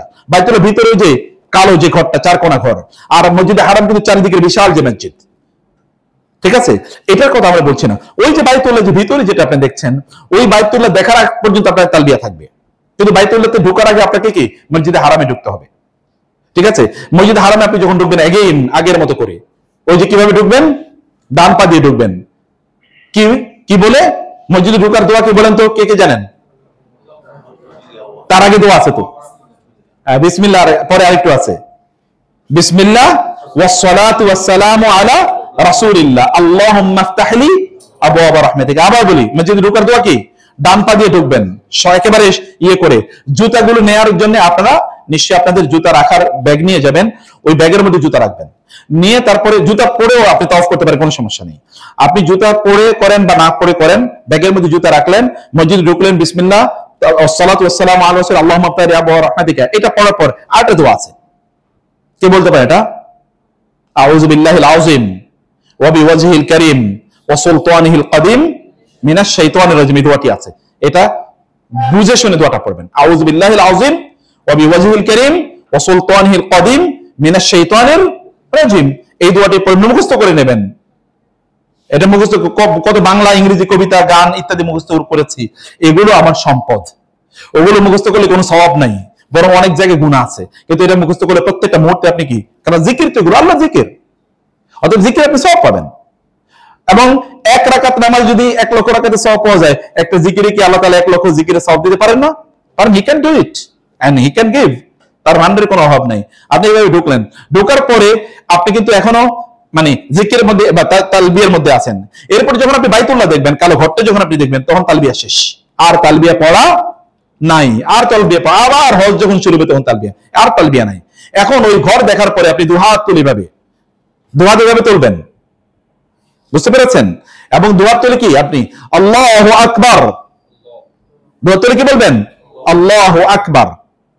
আপনি যখন দেখেছেন বাইতুল্লাহ, দেখার পরে দোয়া তুলে আল্লাহু আকবার। এরপরে আপনি তাসবিহ পড়তে থাকবেন, অন্যান্য তাসবিহ, লা ইলাহা ইল্লাল্লাহ, অন্যান্য সুবহানাল্লাহ, আলহামদুলিল্লাহ, এরকম তাসবিহ পড়বেন। আপনি তারপরে বাইতুল্লাহর কাছে যাবেন। বাইতুল্লাহর কাছে যাওয়ার পর আপনার কাজ হচ্ছে এবার তাওয়াফ করা, 1 নম্বর। কিন্তু পুরুষদের এখানে একটা কাজ রয়ে গেছে, বাইতুল্লাহতে ঢোকার পরেই ইহরাম, যেখানে আপনারা হাজার আসওয়াদ, যেটা হাজার আসওয়াদ কিন্তু রুকনে ইয়ামানের দক্ষিণ দিকে এই কর্নারে, এরপরে হচ্ছে আপনার পূর্ব উত্তর কর্নার হচ্ছে হাজার আসওয়াদ। এই কর্নারে হাজারে আসওয়াদ যেখানে সবুজ বাতি দেখবেন, ওইখান থেকে গিয়ে মূলত আপনাদের তাওয়াফ শুরু হবে। ওইখানে পৌঁছার পর পুরুষরা তারা কি করবেন? ইত্তেবা বলেন, ইত্তেবা মানে হচ্ছে তার যে ডান পাশের কাঁধটাকে তিনি খুলে ফেলবেন, খুলে ওই কাপড়টা তিনি বাম কাঁধের উপর দিয়ে রাখবেন। এটা তিনি এর আগে খুলবেন না, কিন্তু এর আগে খুলবেন না, ওইখানে গিয়ে কেবলমাত্র খুলবেন, সেখানে তার তাওয়াফ শুরু হবে। এর আগে তিনি খুলবেন না, এটা ওইখানে গিয়ে তিনি ইত্তেবা করবেন, মানে তার কাঁধটা খুলবেন। খোলার পরে এরপরে ওইখানে যখন তিনি হাজার আসওয়াদকে দেখবেন, হাজার আসওয়াদকে তো আপনি ধরতে পারবেন না, সেখানে হাজার আসওয়াদকে যখন আপনি দেখবেন, তখন শুধু 1 হাত তুলবেন, এরকম 1 হাত তুলে বিসমিল্লাহি আল্লাহু আকবার। এর আগে আমরা বলছিলাম কি 2 হাত তুলে আল্লাহু আকবার। এবার কি হাজার আসওয়াদের দিকে তাকিয়ে এভাবে বিসমিল্লাহি 1 হাত তুলে, এতটুকু 2 হাত তুলে, অনেকে দেখবেন 2 হাত, কারণ অধিকাংশ তারা না জেনে যায়, এই কারণে আবার ইমোশন, এই কারণে কি করবে বুঝতে পারে না, শুধু 1 হাত বিসমিল্লাহি আল্লাহু আকবার, 1 হাত শুধু আপনি তুলবেন, এতটুকু বলে এরপরে আপনার তাওয়াফ শুরু হয়ে যাবে। পুরুষরা প্রথম 3 তাওয়াফে কি করবে? রমল করবে, প্রথম 3 তাওয়াফ। এখন তো আপনি হয়তো করতে পারবেন, কিন্তু রমলের মতো করে একটু ভাব নেবেন, একটু যে আপনি দৌড়াচ্ছেন, এরকম একটা ভাব নেবেন আপনি প্রথম 3 তাওয়াফ। আর মহিলা তারা সাধারণভাবে থাকবেন। মহিলাদের মধ্যে ওখানে একটা মানে মহিলাদের জন্য একটা প্রবলেম যেটা তৈরি হয়, তাহলে যে পুরুষরা তাদের গায়ের সাথে লেগে যাওয়ার সম্ভাবনা থাকে, এত পরিমাণ মানুষ। যেমন এবার শেষের দশকে প্রতি ঘন্টায় প্রায় 1 লাখ লোক তাওয়াফ করছে, এবং সর্বশেষ মানে ঈদের দিন 27 রমাদানের দিন 42 লক্ষ লোক নামাজ পড়ছে বাইতুল্লাহ। 4 কিলোমিটার পর্যন্ত আপনার লাইন পড়ে গেছিল জামাতের। তো এরকম প্রচুর লোক থাকবে, সেখানে আপনি ওখানে খুব কমফোর্টেবল হাঁটতে পারবেন না। পুরুষরা যারা যাবেন, যেমন আপনাদের মাহরাম যারা যাবে আপনাদের সাথে, মাহরামদেরকে বলবেন আপনাদেরকে যেন কর্ডন অফ করে ফেলে, চারদিক দিয়ে একেবারে ঘিরে ফেলে, আপনারা ওই ঘেরার মধ্যে থাকবেন, যেন অন্য কোনো মানুষ এর মধ্যে ঢুকে না যেতে পারে। বা আপনাদের গ্রুপদেরকে বলবেন যে আমাদেরকে ভেতরে নিয়ে নাও, এবং চারিদিকে পুরুষরা থাকবে, মাহরাম পুরুষরা তারা থাকবে, এদের কর্ডনের মধ্যে আপনার থেকে আপনার তাওয়াফ শুরু করে দেবেন। মহিলাদের কোনো কি নেই, মহিলাদের ওই হাত তুলে বিসমিল্লাহ আল্লাহু আকবার সবার জন্য একরকম, কিন্তু মহিলাদের ইত্তেবা নাই এবং তাদের রমলও নাই, দুটোর একটাও মহিলাদের নেই। এখন তারা তাওয়াফ করা শুরু করে দেবে। তাওয়াফের সময় বাইতুল্লাহর দিকে তাকানোর কোনো প্রয়োজন নাই, আপনি আপনার নিচের দিকে তাকিয়ে তাওয়াফ করবেন। অনেকে যেটা করেন তা হলো যে ওইখানে মানে কোরাস করে তারা বিভিন্ন ধরনের দোয়া পড়তে থাকেন। কোরাস করে দোয়া পড়া এটা নিষেধ, কারণ আপনি যখন কোরাস করে দোয়া করবেন তখন অন্যরা কি তাদের তাসবিহগুলো ভুলে যায়, আপনি অন্যের জন্য তাশবিশ ডিস্টারবেন্সের কারণ হবেন না। অনেকে বই একটা নিয়ে যায়, এটা আরবি বই পড়তে থাকে, আরবিতে যা পড়ছেন তিনি নিজে বুঝেন না আরবি, আর শুদ্ধ করে উচ্চারণ করতে পারেন না, ফলে দোয়া করতেছেন একটা কিন্তু বলছেন আরেকটা। এটা করার কোনো প্রয়োজন নেই। আল্লাহ তাআলা বাংলা ভাষা বুঝেন তো নাকি? আপনার বাংলা ভাষায় আপনি দোয়া করেন, যা মনে চায় তা দোয়া করেন, কোরআন তেলাওয়াত করেন, দুরূদ পড়েন, আল্লাহর জিকির যদি আপনি করেন তাই আপনার জন্য যথেষ্ট। হাদিসে রাসূল সাল্লাল্লাহু আলাইহি ওয়াসাল্লাম বলেছেন, আল্লাহ বলেন যখন আমার বান্দা আমার জিকির করার কারণে আমার কাছে দোয়া করতে সময় পায় না, তখন যারা আমার কাছে দোয়া করে চায় কিছু, ওদেরকে আমি যা দেই এই ব্যক্তি জিকির করার কারণে তার চেয়ে বেশি আমি তাকে প্রদান করি। তাহলে আপনি কোনো টেনশন নেই তো, আপনি শুধু জিকির করেন, কোরআন তেলাওয়াত করেন। আমি ওই সময় দেখি যে অন্য কিছু পড়ার সুযোগ পাইনি, কারণ আমি ওখানে কোরআনই তেলাওয়াত করি সাধারণত, মানে চারপাশে আমি তাওয়াফের সময় অধিকাংশ আমি এর মধ্যে আমার 1-2 পারা তেলাওয়াত হয়ে যায় প্রায়, মানে কখনো কখনো 3 পারা তেলাওয়াত হয়ে যায় এই এতটুকু সময়ের মধ্যে। আমি দেখি যে মানে অন্য কোনো কিছু তো করা যাচ্ছে না, তো সেই কারণে আপনি যাই করেন না কেন নো প্রবলেম ইনশাআল্লাহ। কিন্তু তাওয়াফের সময় বাইতুল্লাহর দিকে তাকিয়ে তাকিয়ে তাওয়াফ করার কোনো প্রয়োজন নাই।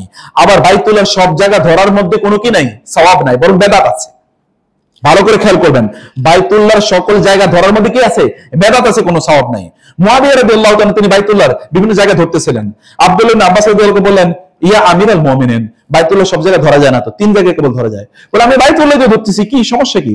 তিনি বলেন, আমি আপনাকে বলছি আল্লাহর রাসূলের কথা, আল্লাহর রাসূল সাল্লাল্লাহু আলাইহি ওয়াসাল্লাম এই 3 জায়গায় ছাড়া বাইতুল্লাহ ধরেন না, অন্য জায়গায় ধরলে বেদাত হয়ে যাবে। মুআবিয়া রাদিয়াল্লাহু সাথে সাথে বলেন, উনি কিন্তু সাহাবী, সাধারণ সাহাবী না, রাসূলের লেখকদের মধ্যে একজন। তিনি সাথে সাথে বলেন, আমি আল্লাহর রাসূল যা করছে তাই করবো, আমি আর বাইতুল্লাহর অন্য জায়গাগুলো ধরবো না। অর্থাৎ আপনার ইমোশন যে আমি বাইতুল্লাহ ধরছি, কান্না শুরু করে দিয়েছেন, ধরে লাভ আপনি তো গুনাহ কাম করছেন, মানে সওয়াবের কাজ করেন না কমপক্ষে। বাইতুল্লাহ কেবল 3টা জায়গায় ধরা যায়, যেটা রুকনে ইয়ামানি, হাজারে আসওয়াদ এবং মুলতাজাম। মুলতাজাম মানে হচ্ছে হাজারে আসওয়াদ এবং ওই যে ইয়ের মাঝে যে জায়গাটি, কিসের, ওই দরজার মাঝে যে জায়গাটি, বাইতুল্লাহ ঢোকার যে দরজা, এতটুকু এই 3টা জায়গায় ধরা যায়, আর অন্য জায়গায় ধরার প্রয়োজন নেই। এবং মহিলারা তারা অন্য পুরুষদেরকে ধাক্কিয়ে গিয়ে বাইতুল্লাহ ধরার জন্য যে কাজটা করছেন, আপনার গোটা হজ বা ওমরাই বাতিল হয়ে যেতে পারে। এবং পুরুষরা আপনার হাজারে আসওয়াদ ধরতে গিয়ে মানুষের ধাক্কা ধাক্কি মারামারি, মহিলারা আছে পুরুষরা আছে, এটা করতে গিয়ে আপনার গোটা হজই বাতিল হয়ে যেতে পারে। এটা করার দরকার নেই। হাজারে আসওয়াদ ধরলে কি আর না ধরলে কি, হাজারে আসওয়াদ ধরলে সওয়াব আছে, না ধরলে কোনো গুনাহ নাই। আর একটা হজের কোনো অবিচ্ছেদ্য কোনো অংশ না, কোনো কিছু না। আপনার এটা ধরার জন্য কোনো কুস্তাকুস্তি করার দরকার নাই, বরং আপনি একেবারে খুবই সম্মানের সাথে মর্যাদার সাথে তাওয়াফ গুলো শেষ করবেন। তাওয়াফ শেষ করতে গিয়ে হাজার আসওয়াদ থেকে হাজার আসওয়াদ পর্যন্ত কি একবার তাওয়াফ, হাজার আসওয়াদ থেকে হাজার আসওয়াদ পর্যন্ত একবার তাওয়াফ, এভাবে 7 বার তাওয়াফ যখন আপনার শেষ, এরপর আপনার তাওয়াফের কাজ শেষ। কিন্তু প্রত্যেকবারই যখন আপনি রুকনে ইয়ামানিতে আসবেন, রুকনে ইয়ামানি থেকে হাজার আসওয়াদ পর্যন্ত একটা নির্ধারিত দোয়া আছে। সে দোয়াটা কি? রব্বানা আতিনা ফিদ দুনিয়া হাসানা ওয়া ফিল আখিরাতি হাসানাতাও ওয়া কিনা আযাবান নার। কি?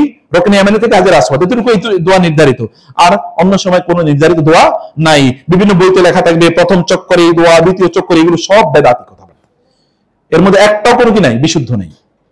অতএব এরকম কোনো কিছু করার কোনো প্রয়োজন নাই। আপনারা এরপরে তাওয়াফ যখন শেষ, এরপরে আপনাদের 2 নম্বর কাজ, তাওয়াফ শেষ পুরুষরা তাদের কি করবেন, কাঁধ একেবারে আবার ঢেকে ফেলবেন। তাওয়াফ শেষ কাঁধও কি ঢাকা শুরু, আর কাঁধ কখনোই খোলা থাকবেন, আর কখনোই না। এক সফরে একবারে আপনি আরো 10 বার তাওয়াফ করেন আর হজ করেন, কখনোই আর কাঁধ খোলা হবে না, আর কখনোই আর রমল নাই। রমলও শেষ, তাওয়াফও কি মানে কাঁধ খোলাও শেষ। এরপরে আপনারা যাবেন হচ্ছে মাকামে ইব্রাহিমের পেছনে। মাকামে ইব্রাহিমকে স্পর্শ করে এটা বেদাত, এটা করবেন না, ধরার কোনো ইস্যু নাই। মাকামে ইব্রাহিমের পেছনে নামাজ আদায় করতে হবে, নট নেসেসারি, একটু দূরে যাবেন। মহিলারা আলাদা জায়গায় নামাজ আদায় করবেন, পুরুষও আলাদা জায়গায়। মহিলা এবং পুরুষ পাশাপাশি দাঁড়িয়ে নামাজ পড়লে নামাজ হবে না, এবং স্বামী স্ত্রী পড়লে হবে না। আপনার ঘরেই তো একসাথে নামাজ পড়লে নামাজ হয় না। একজন কি স্বামীর সামনে দাঁড়াতে হবে, স্ত্রী এক কাতার পেছনে দাঁড়ানো লাগে। অথবা আপনি এইভাবে দাঁড়িয়ে সালাত আদায় করবেন। মহিলাদের জন্য ডেজিগনেটেড এরিয়া আছে, এখন তো অনেক সুন্দর ম্যানেজমেন্ট, অনেক স্ট্রং ম্যানেজমেন্ট। মহিলাদের এরিয়া আলাদা, তারপরও তারা পুরুষদের সাথে এসে মিলে থাকতে চায়। আপনাদের যারা লিডার আছে তারা আপনাদেরকে বলবে ওই জায়গায় গিয়ে আমরা থামবো, এখানে দাঁড়াবো, তুমি এখানে নামাজ পড়ো, বা আপনারা এখানে পড়েন, আমরা এখানে আপনাদের জন্য অপেক্ষা করবো। সেখানে মাকামে ইব্রাহিমের পেছনে গিয়ে দাঁড়িয়ে ওয়াত্তাখিযু মিন মাকামে ইব্রাহিমা মুসাল্লা, এটা মুখস্থ আছে তো এই দোয়া, এই আয়াত, মানে মাকামে ইব্রাহিমে দাঁড়িয়ে এই আয়াত পড়তে হবে, ওয়াত্তাখিযু মিন মাকামে ইব্রাহিমা মুসাল্লা। এই আয়াত পড়ে তারপর ওখানে 2 রাকাত নামাজ আদায় করবেন। প্রথম রাকাতে কুল ইয়া আইয়ুহাল কাফিরুন, দ্বিতীয় রাকাতে কি কুল হুয়াল্লাহু আহাদ। এটা রেকর্ড তো থাকবে, পরবর্তী রেকর্ডটা ভালো করে শুনে নেবেন। প্রথম রাকাতে কি কুল ইয়া আইয়ুহাল কাফিরুন, দ্বিতীয় রাকাতে কুল হুয়াল্লাহু আহাদ। এইভাবে নামাজ শেষ করে এরপর এখানে দাঁড়িয়ে আপনি দোয়া করতে পারেন বাইতুল্লাহর দিকে ফিরে। সকল দোয়া বাইতুল্লাহর দিকে ফিরে হতে হবে, সকল দোয়া বাইতুল্লাহর দিকে ফিরে, না ফিরে কোনো দোয়া নাই। যেমন আমাদের দেশের লোকেরা কবরের দিকে ফিরে দোয়া করে, দোয়া করবে কোন দিকে ফিরে? সকল দোয়া কিবলার দিকে, বাইতুল্লাহর দিকে ফিরে সকল দোয়া। অথবা বাইতুল্লাহর দিকে ফিরে ওইখানে দোয়া করতে পারেন, কোনো সমস্যা নাই। এরপরে আপনারা যাবেন হচ্ছে জমজমের পানি খাওয়ার জন্য, এটা সুন্নাহ। জমজমের পানির ওখানে যাবেন, জমজমের পানি নেবেন, জমজমের পানি খাবেন, দাঁড়িয়ে জমজমের পানি বাইতুল্লাহর দিকে তাকিয়ে দাঁড়িয়ে জমজমের পানি খাওয়ার ব্যাপারে হাদিস এসেছে। এটা ইবনে আব্বাস, এটা সহিহ বুখারী হাদিস, যে ইবনে আব্বাস রাদিয়াল্লাহু থেকে বর্ণিত একটা হাদিস আছে। অতএব সেখানে আপনারা দাঁড়িয়ে খেতে পারেন, অথবা সকল খাবারই বসে খাওয়া সুন্নাহ, এটাও আপনারা করতে পারেন, কোনো সমস্যা নেই। জমজমের পানি খাবেন, খাওয়ার সময় আপনার যদি এই দোয়াটি পড়েন, যে দোয়াটি হাদিসে এসেছে প্রমাণিত, যে আল্লাহুম্মা ইন্নী আসআলুকা ইলমান নাফিআ ওয়া রিজকান ওয়াসিআ ওয়া আমালান মুতাকাব্বিলা, এটা দোয়া কিন্তু সহিহ বর্ণনা। অতএব দোয়াটি আপনারা পড়বেন, দোয়াটি মুখস্থ করে নেবেন, আল্লাহুম্মা ইন্নী আসআলুকা ইলমান নাফিআ ওয়া রিজকান ওয়াসিআ ওয়া আমালান মুতাকাব্বিলা, এটা আপনি পড়বেন। এরপরে পানি খেয়ে ওই পানির এরপরে কিছু পানি আবার মাথায় ছিটাবেন, মুখে ছিটাবেন, হাত পা ধুইবেন এই পানি দিয়ে। জমজমের পানি দিয়ে ওযু করা জায়েজ, কোনো সমস্যা নেই। জমজমের পানি দিয়ে গোসল করা জায়েজ, কোনো সমস্যা নেই। অতএব এটা বারাকাপূর্ণ পানি। এই পানি যেই নিয়তে খায়, হাদিসে এসেছে রাসূল বলেছেন মাউ জামজাম লিমা শুরিবা লাহু, জমজমের পানি যে নিয়তে খায়, এই নিয়তে কি তার জন্য এটা পুরো হয়ে যাবে। অতএব নিয়ত করে খান যে আল্লাহ আমি এই নিয়তে জমজমের পানি খাচ্ছি, তুমি আমার জ্ঞান বাড়াবে। এখানে কিন্তু দোয়ার মধ্যে তিনটা জিনিস আছে। হে আল্লাহ, আমি তোমার কাছে উপকারী জ্ঞান চাই, যে জ্ঞান আমার দুনিয়া আখিরাতে উপকারে লাগবে। এমন জ্ঞান যেটা কেবল দুনিয়া লাগছে, আখিরাতে গিয়ে লাগবে না, এই জ্ঞান আমি চাই না। যেই এমন আপনার কাছে আমি রিজকান ওয়াসিআ, প্রশস্ত রিজিক চাই। রিজিক কেবলমাত্র টাকা পয়সা না, রিজিক কিন্তু আপনার সুস্থতাও, এবং কি ওয়া আমালান মুতাকাব্বালা, এমন আমল চাই যে আমলটা আপনি কবুল করবেন। এরকম আমল আমি আল্লাহর কাছে এটা চাওয়া। আপনি জমজমের পানি খেলেন, জমজমের পানি খাওয়ার পর এরপর আপনি চলে যাবেন, কারণ আপনি আর বাইতুল্লাহর দিকে আসতে পারবেন না। এরপর আপনি চলে যাবেন সাফা এবং মারওয়া। প্রথমে যাবেন আপনি সাফা পাহাড়ে।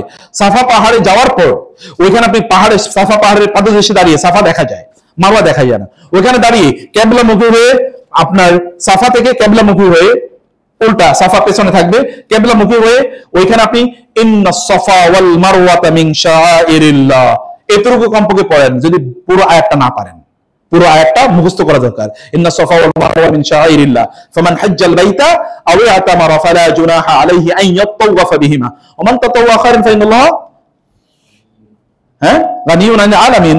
এইভাবে আপনি এই আয়াতটা আপনি সেখানে গিয়ে পড়বেন। যদি আপনি সেই আয়াতটি না পড়তে পারেন, তাহলে ইন্নাস সাফা ওয়াল মারওয়া মিন শাআইরিল্লাহ এটুকু পড়বেন। পড়ার পরে এরপরে আপনি এই যে দুহাত, এবার আবার দুহাত তুলবেন। কয় হাত তুলবেন? দুহাত তুলবেন, এবং দুহাত তুলে আল্লাহু আকবার, আল্লাহু আকবার, আল্লাহু আকবার। এরা কিন্তু বিসমিল্লাহ আল্লাহু আকবার নাই, কি শুধু দুহাত তুলে আল্লাহু আকবার, আল্লাহ কিবলামুখী হয়ে আল্লাহু আকবার, আল্লাহু আকবার, আল্লাহু আকবার। এটা বলার পর এরপরে আপনি পড়বেন ওই দুটো দোয়া। এটা হচ্ছে লা ইলাহা ইল্লাল্লাহু ওয়াহদাহু লা শারীকা লাহু লাহুল মুলকু ওয়া লাহুল হামদু ওয়া হুয়া আলা কুল্লি শাইইন কাদির। লা ইলাহা ইল্লাল্লাহু ওয়াহদাহু লা শারীকা লাহু লাহুল মুলকু ওয়া লাহুল হামদু ওয়া হুয়া আলা কুল্লি শাইইন কাদির। তিনবার লা ইলাহা ইল্লাল্লাহু ওয়াহদা আনজাজা ওয়াদা ওয়া নাসারা আবদা ওয়া হাজামাল আহজাবা ওয়াহদা, তিনবার করে। প্রথম দোয়াটি লা ইলাহা ইল্লাল্লাহু ওয়াহদা, এবং দুই নম্বরে কি লা ইলাহা ইল্লাল্লাহু ওয়াহদা আনজাজা ওয়াদা ওয়া নাসারা আবদা ওয়া হাজামাল আহজাবা ওয়াহদা। এটা তিনবার করে আপনি পড়বেন, দুইটাই তিনবার তিনবার করে পড়বেন। এরপর থেকে কি এইখানে দাঁড়িয়ে আপনি দোয়া করবেন, এটা দোয়া কবুলের জায়গা। লম্বা দোয়া করবেন, ওই দিকে তাকিয়ে বাইতুল্লাহর দিকে, কিবলার দিকে ফিরে আপনি দোয়া করবেন, কেঁদে কেঁদে দোয়া করুন।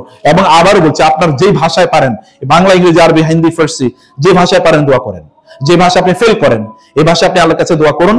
দোয়া করে এরপর আপনি এখানে নামাজ পড়া যায়, কিন্তু আপনি নামাজ পড়তে পারবেন না, জায়গা নেই, এত বেশি ভিড়। আপনি সেখান থেকে তারপরে চলে যাবেন। এবার আপনার দৌড়ানো মানে সাই, যেটাকে বলে সাই শুরু। সাই শুরু হচ্ছে আপনার সাফা থেকে, সাই শুরু। সাফা থেকে আপনি যাবেন মারওয়ার দিকে। মধ্যখানে কি একটু জায়গা আছে, যেগুলো দুই হলুদ মানে সবুজ বাতি দিয়ে ঘেরা। ওই জায়গায় গিয়ে পুরুষরা দৌড়াবে। আসলে এখানে দৌড়াইছিল কি হাজরা আলাইহিস সালাম, একজন নারী, কিন্তু এখন দৌড়াবে পুরুষরা। ওখানে সত্যিকার দৌড়াবে, এটা কিন্তু ওই যে রমল না, এরকম না, এটা দৌড়, সাই মানে দৌড়। এবং ওই দৌড়ের সময় তিনি একটা দোয়া পড়বেন, রাব্বিগফির ওয়ারহাম ইন্নাকা আনতাল আ'আজ্জুল আকরাম। এই দোয়াটি তিনি পড়বেন, রাব্বিগফির ওয়ারহাম ইন্নাকা আনতাল আ'আজ্জুল আকরাম। এই দোয়াটি তিনি পড়ে এখানে তিনি দৌড়াবেন। ঠিক আছে? এই দোয়ার সময় এই দোয়া করবেন। এখানে মারওয়া পর্যন্ত গেলে সাফায় যা করছেন মারওয়া গিয়ে ঠিক এক্স্যাক্টলি একই কাজ করবেন। মারওয়া থেকে এখন বাইতুল্লাহ দেখা যায়, আগে দেখা যেত। ওইখানে দাঁড়িয়ে এখন দাঁড়ানো যাবে না, তো আপনি ওইখানে যদি সম্ভব হয় দাঁড়িয়ে, তাহলে আগের মতো করে করবেন, ওই যে যা বলেছি, মানে আপনি ইন্নাস সাফা ওয়াল মারওয়া, তারপরে দুহাত তুলে আল্লাহু আকবার, আল্লাহু আকবার, আল্লাহু আকবার, তারপরে কি লা ইলাহা ইল্লাল্লাহ, লা ইলাহা ইল্লাল্লাহু ওয়াহদাহু আনজাজা ওয়াদা, এই এরকম করে এরপরে আবার এখানে দোয়া করে এরপরে মারওয়ার দিকে, সাফার দিকে আসবেন। আবার এই আবার সাফা এসে আগের মতো করে করবেন, মানে প্রত্যেকটা চত্বরে একই কাজ, একই স্টাইলে কাজগুলো। এবং ওই যে আবার মারওয়া থেকে সাফার দিকে আসার মধ্যখানে ওই যে মধ্যখানে ওই দুই সবুজ বাতির মধ্যখানে আবার দৌড়িয়ে ওই আগের মতো করে দোয়া করবেন। 7 বার যখন চত্বর শেষ, এখান থেকে কিন্তু আগে হাজারে আসওয়াদ থেকে হাজারে আসওয়াদ ছিল এক তাওয়াফ, কিন্তু এখানে সাফা থেকে মারওয়ায় একটা, মারওয়া থেকে কি সাফায় একটা, ফলে আপনি সাফা থেকে শুরু করবেন কিন্তু শেষ হবে কোথায় গিয়ে? মারওয়ায় গিয়ে। সপ্তমটা শেষ হবে মারওয়ায়। যখন শেষ তখন আপনার হজের মূল মানে ওমরার মূল কাজ শেষ, কিন্তু একটা কাজ রয়ে গেছে, সেটা কি? মাথা মুন্ডানো। এবং এখানে আপনার মাথা মুন্ডাতে পারেন, আর আপনার হোটেলের কাছে এসে মাথা মুন্ডাতে পারেন।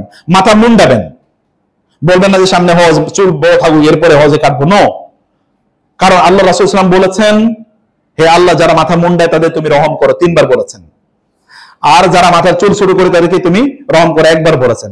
অথবা আপনি 3 বার দোয়া চান না 1 বার চান? 3 বার। আপনি তো মাথা মুন্ডাবেন। এবং মহিলাদের 1 কর পরিমাণ তার চুল কেটে নেবেন।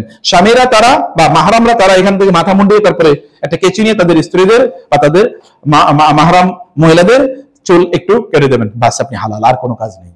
এরপরে কেবল তাসবিহ তাহলিল এবং ইবাদত। এবং ইবাদতের ক্ষেত্রে আমাদের এখানে যেটা হয়, বাঙালি চরিত্র যেটা, তাহলে এখানে রাস্তায় বসে নামাজ পড়ে। এবং আমি জানি না এই নামাজ আদৌ হবে কিনা। বাইতুল্লাহ ধরুন এখন 0.5 কিলোমিটার, এখানে নামাজের এখন 1 ঘন্টা বাকি আছে, এখানে এসে বসে আছে পুরুষ এবং মহিলা পাশাপাশি বসে, তারা গল্প করতেছে, এরপরে এখানে নামাজ আদায় করবে। হোটেলের সামনে নামাজ আদায়। আপনি কি হোটেলে রাস্তায় নামাজ পড়তে গিয়েছেন? বাইতুল্লাহ নাই, আপনি তো এখানে নামাজ আদায় করতে গিয়েছেন। এবং এখানে নামাজ আদায় করে নামাজ হবে কিনা তাও জানি না, আর আপনি 1 লাখ লক্ষ টাকার সওয়াব পাবেন না তাও আমি জানি না। মধ্যখানে কিন্তু ডিসকানেক্টেড, মানে হিউজ কোনো ইয়ে নাই, লাইনের কোনো, কোথায় লাইন? আপনি সামনে কোনো লোক নাই, আপনি এখানে দাঁড়িয়ে গেছেন কারণ এখানে একটু ছায়া আছে। নো, আপনি এমন ভাবে নামাজ আদায় করুন, টাইম রুটিন করে। যেমন আমি পার্সোনালি যেটা করি, আমি ফজরের নামাজ ওখানে আদায় করার পর একটু তাসবিহ তাহলিল করে কোরআন তেলাওয়াত করে তারপরে বাসায় আসি। এরপরে রেস্ট নেই, এটা হলো মূল রেস্টের সময়। এরপরে জোহর নামাজ আদায় করে আবার চলে আসি, চলে এসে খাওয়া দাওয়া করে একটু এখানে রেস্ট বা কোনো পড়াশোনা থাকলে করে, এরপরে আসর থেকে একেবারে এশা পড়ে তারপরে একবারে আসে। এটা হচ্ছে রুটিন। তাইলে আপনি সেফ ভাবে আপনার ইবাদতগুলো করতে পারবেন। ওইখানে বাইতুল্লাহ বসে কোরআন তেলাওয়াত করা, তাসবিহ তাহলিল করা, জিকির আজকার করা, এইভাবে নিজকে অভ্যস্ত করুন। জিহ্বায় তাসবিহগুলোকে সহজ করে নেন, জিহ্বা যেন ভারী না হয়। ইন্না লা কাবীরাতুন ইল্লা আলাল খাশিঈন। ইবাদত মানুষের জন্য কঠিন, কিন্তু যাদেরকে আল্লাহকে যারা ভয় পায়, আল্লাহর কাছে যারা বিনয়ী, তাদের জন্য আল্লাহ তাআলা ইবাদতটাকে পাতলা করে দেন। তখন ইবাদত তার কাছে ভারী মনে হয় না। আপনার ইবাদতটা আল্লাহ জিকিরের জন্য আপনার জিহ্বা পাতলা হয়ে যায়, এটা আপনাকে করতে হবে। এটা করার জন্য আপনাকে এটা প্র্যাকটিস করতে হবে। And that is the best place. ওখানে কোনো ডিস্ট্রাকশন নাই, এমন একটা জায়গা আপনি গিয়েছেন, আর আপনি গিয়েছেন ওখানে ইবাদত করার জন্য। অতএব এটা ফুল একটা অপরচুনিটি যেন আমরা সেখানে পালন করতে পারি। সেটা হচ্ছে এখানকার কথা। I know that I had a long discussion, একটা লম্বা সময় আমি নিয়ে কথা বলেছি। স্লাইড গুলো, কারণ ফোন গুলো ভেঙে গেছে, কারণ আমি স্লাইডে দেখালাম না। স্লাইডটা আমি দিয়ে যাচ্ছি, ইনশাআল্লাহ আপনি এটা পাবেন, এবং এখানে সব বিবরণগুলো বিস্তারিত দেয়া আছে, আর এগুলো আপনি জানেন। কিন্তু ফাযাক্কির ফাইন্না যিকরা তানফাউল মুমিনিন, বললে মুমিনদের কাজে লাগে, আপনাদের এটা অনুপ্রেরণা তৈরি হোক। তবে যারা এখন হজ করতে যান নাই বা উমরা করতে যান নাই, আপনি বিশাল অপরচুনিটি মিস করেছেন। আপনি মনে করছেন টাকা কয়টা রয়ে গেছে, আপনি হজ উমরা করলে আল্লাহ তাআলা 10 গুণ বাড়ায় দেবেন কমপক্ষে। মানে যা বিল হাসানাতি ফালাহু আশরু আমসালিহা, কেউ ভালো কাজ করলে আল্লাহ তাআলা তার 10 গুণ দেন। আর আল্লাহর রাস্তায় ব্যয় করলে আল্লাহ তাআলা বলেছেন, যারা আল্লাহর রাস্তায় ব্যয় করে কি, কামাসালি হাববাতিন আম্বাতাত সাবআ সানাবিলা ফি কুল্লি সুমবুলাতিন মিয়াতু হাব্বা ওয়াল্লাহু ইউদাইফু লিমান ইয়াশা। কেউ আল্লাহর রাস্তায় ব্যয় করলে, আল্লাহর ইবাদতে ব্যয় করা মানে আল্লাহর রাস্তায় ব্যয় করা, তো আল্লাহ তাআলা তাকে 700 গুণ বাড়িয়ে দেবেন। কিন্তু কিছু কিছু লোক আল্লাহর কাছে এত এলিট যে আল্লাহ এদের জন্য 700 গুণে সীমাবদ্ধ থাকে না, তার চেয়ে অনেক বেশি বাড়িয়ে দেন। অথবা আপনি আপনার নিজেকে এলিট ক্লাসের লোক বানাতে পারেন। হজ উমরা করুন, অন্য কোনো কিছু রাখবেন না। রিটায়ারমেন্টে যাবেন, আর একটু বয়স হয়ে এলেই ছেলে মেয়েদেরকে বিয়ে দিয়ে নেই, অথবা ভালো আর একটা চাকরি পেয়ে নেই, অথবা ব্যবসাটাকে আরো স্ট্রং করে নেই, আর বাড়িটা এখনো বানিয়ে নেই। এগুলো সব শয়তানের ধোঁকা।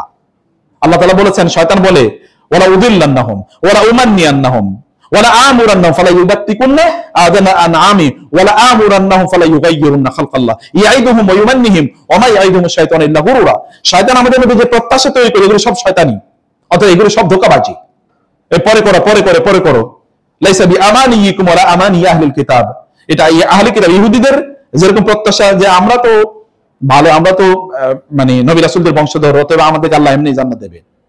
আমরা এরকম মনে করি আমরা মুহাম্মদ সাল্লাল্লাহু আলাইহি ওয়াসাল্লামের অনুসারী, তার উম্মাহ, অতএব আল্লাহ আমাদেরকে জান্নাত না দিলে কারে দেবে, এরকম একটা ভাব। নো, এটা শয়তান ধোঁকা, ডিসেপশন অফ শয়তান। আল্লাহর কাজে সারিউ ইলা মাগফিরাতিন মির রাব্বিকুম ফাস্তাবিকুল খায়রাত, ভালো কাজে কি করতে হয়? দৌড়াতে হয়। আমরা দুনিয়ার কাজে দৌড়াই, আল্লাহ বলেছেন ফামশু ফি মানাকিবিহা, দুনিয়ার কাজে স্লো যাও, কারণ দুনিয়া তোমার জন্য নির্ধারিত, কিন্তু আখিরাতে নির্ধারিত না, বরং আখিরাতে কাজে তোমাকে দৌড়াতে হবে। ফাসআউ ইলা যিকরিল্লাহ ওয়াসারিউ ইলা মাগফিরাতিন মির রাব্বিকুম ফাস্তাবিকুল খায়রাত। আল্লাহ বলেছেন ফাসসাবিকুনাস সাবিকুন, দৌড়ে যেতে হয় আল্লাহর কাছে। তাহলে আল্লাহ তাআলা দুনিয়াকে আপনার পেছনে দৌড়াবেন, আপনি আল্লাহর কাছে যত দৌড়াবেন দুনিয়া আপনার পেছনে এরকম দৌড়াবে, আর আপনি আল্লাহর কাছে যত স্লো হবেন দুনিয়া আপনার কাছ থেকে যত দ্রুত পালাবে। এবং আপনি বুঝেন যে কোনটা আপনি করবেন, আপনার জন্য কোনটা কল্যাণ করে এবং কোনটা অকল্যাণ করে। জাযাকুমুল্লাহ খায়র, thank you very much. It is a beautiful session and I feel honoured to be invited here. আপনাদের সামনে কিছু কথা বলার এই সুযোগ। স্যার আপনাকে, স্যার আছেন এখানে, আমাদের ভাইস চ্যান্সেলর ইনচার্জ স্যার আছেন, এবং ফয়সাল ভাই তো মানে সো ডেডিকেটেড এ ম্যান। আমি আমার জীবনে বহু লোক দেখেছি, কিন্তু এত দিনের জন্য ডেডিকেটেড মানুষ আমি খুব কম দেখেছি। এটা ওনার জন্য বলছি না, আপনাদের জন্য বলছি, যে দিনের জন্য আপনার spare time, some of your time for দিন, ফর দাওয়া কিছু করেন, অন্য সময় আল্লাহ এমনি বারাকা দেবেন। জিগে ফয়সাল ভাইকে দেখবেন কত কাজ করে, তারপরে সময় আছে, কিন্তু আমরা কোনো কাজই করি না, তারপরে কোনো সময় নেই। কারণ আল্লাহর জন্য সময় না দিলে সময়ের কোনো বরকত পাবেন না। আল্লাহর জন্য সময় দিলে আল্লাহ সময়ের মধ্যে কি দেবেন? বারাকা প্রদান করবেন।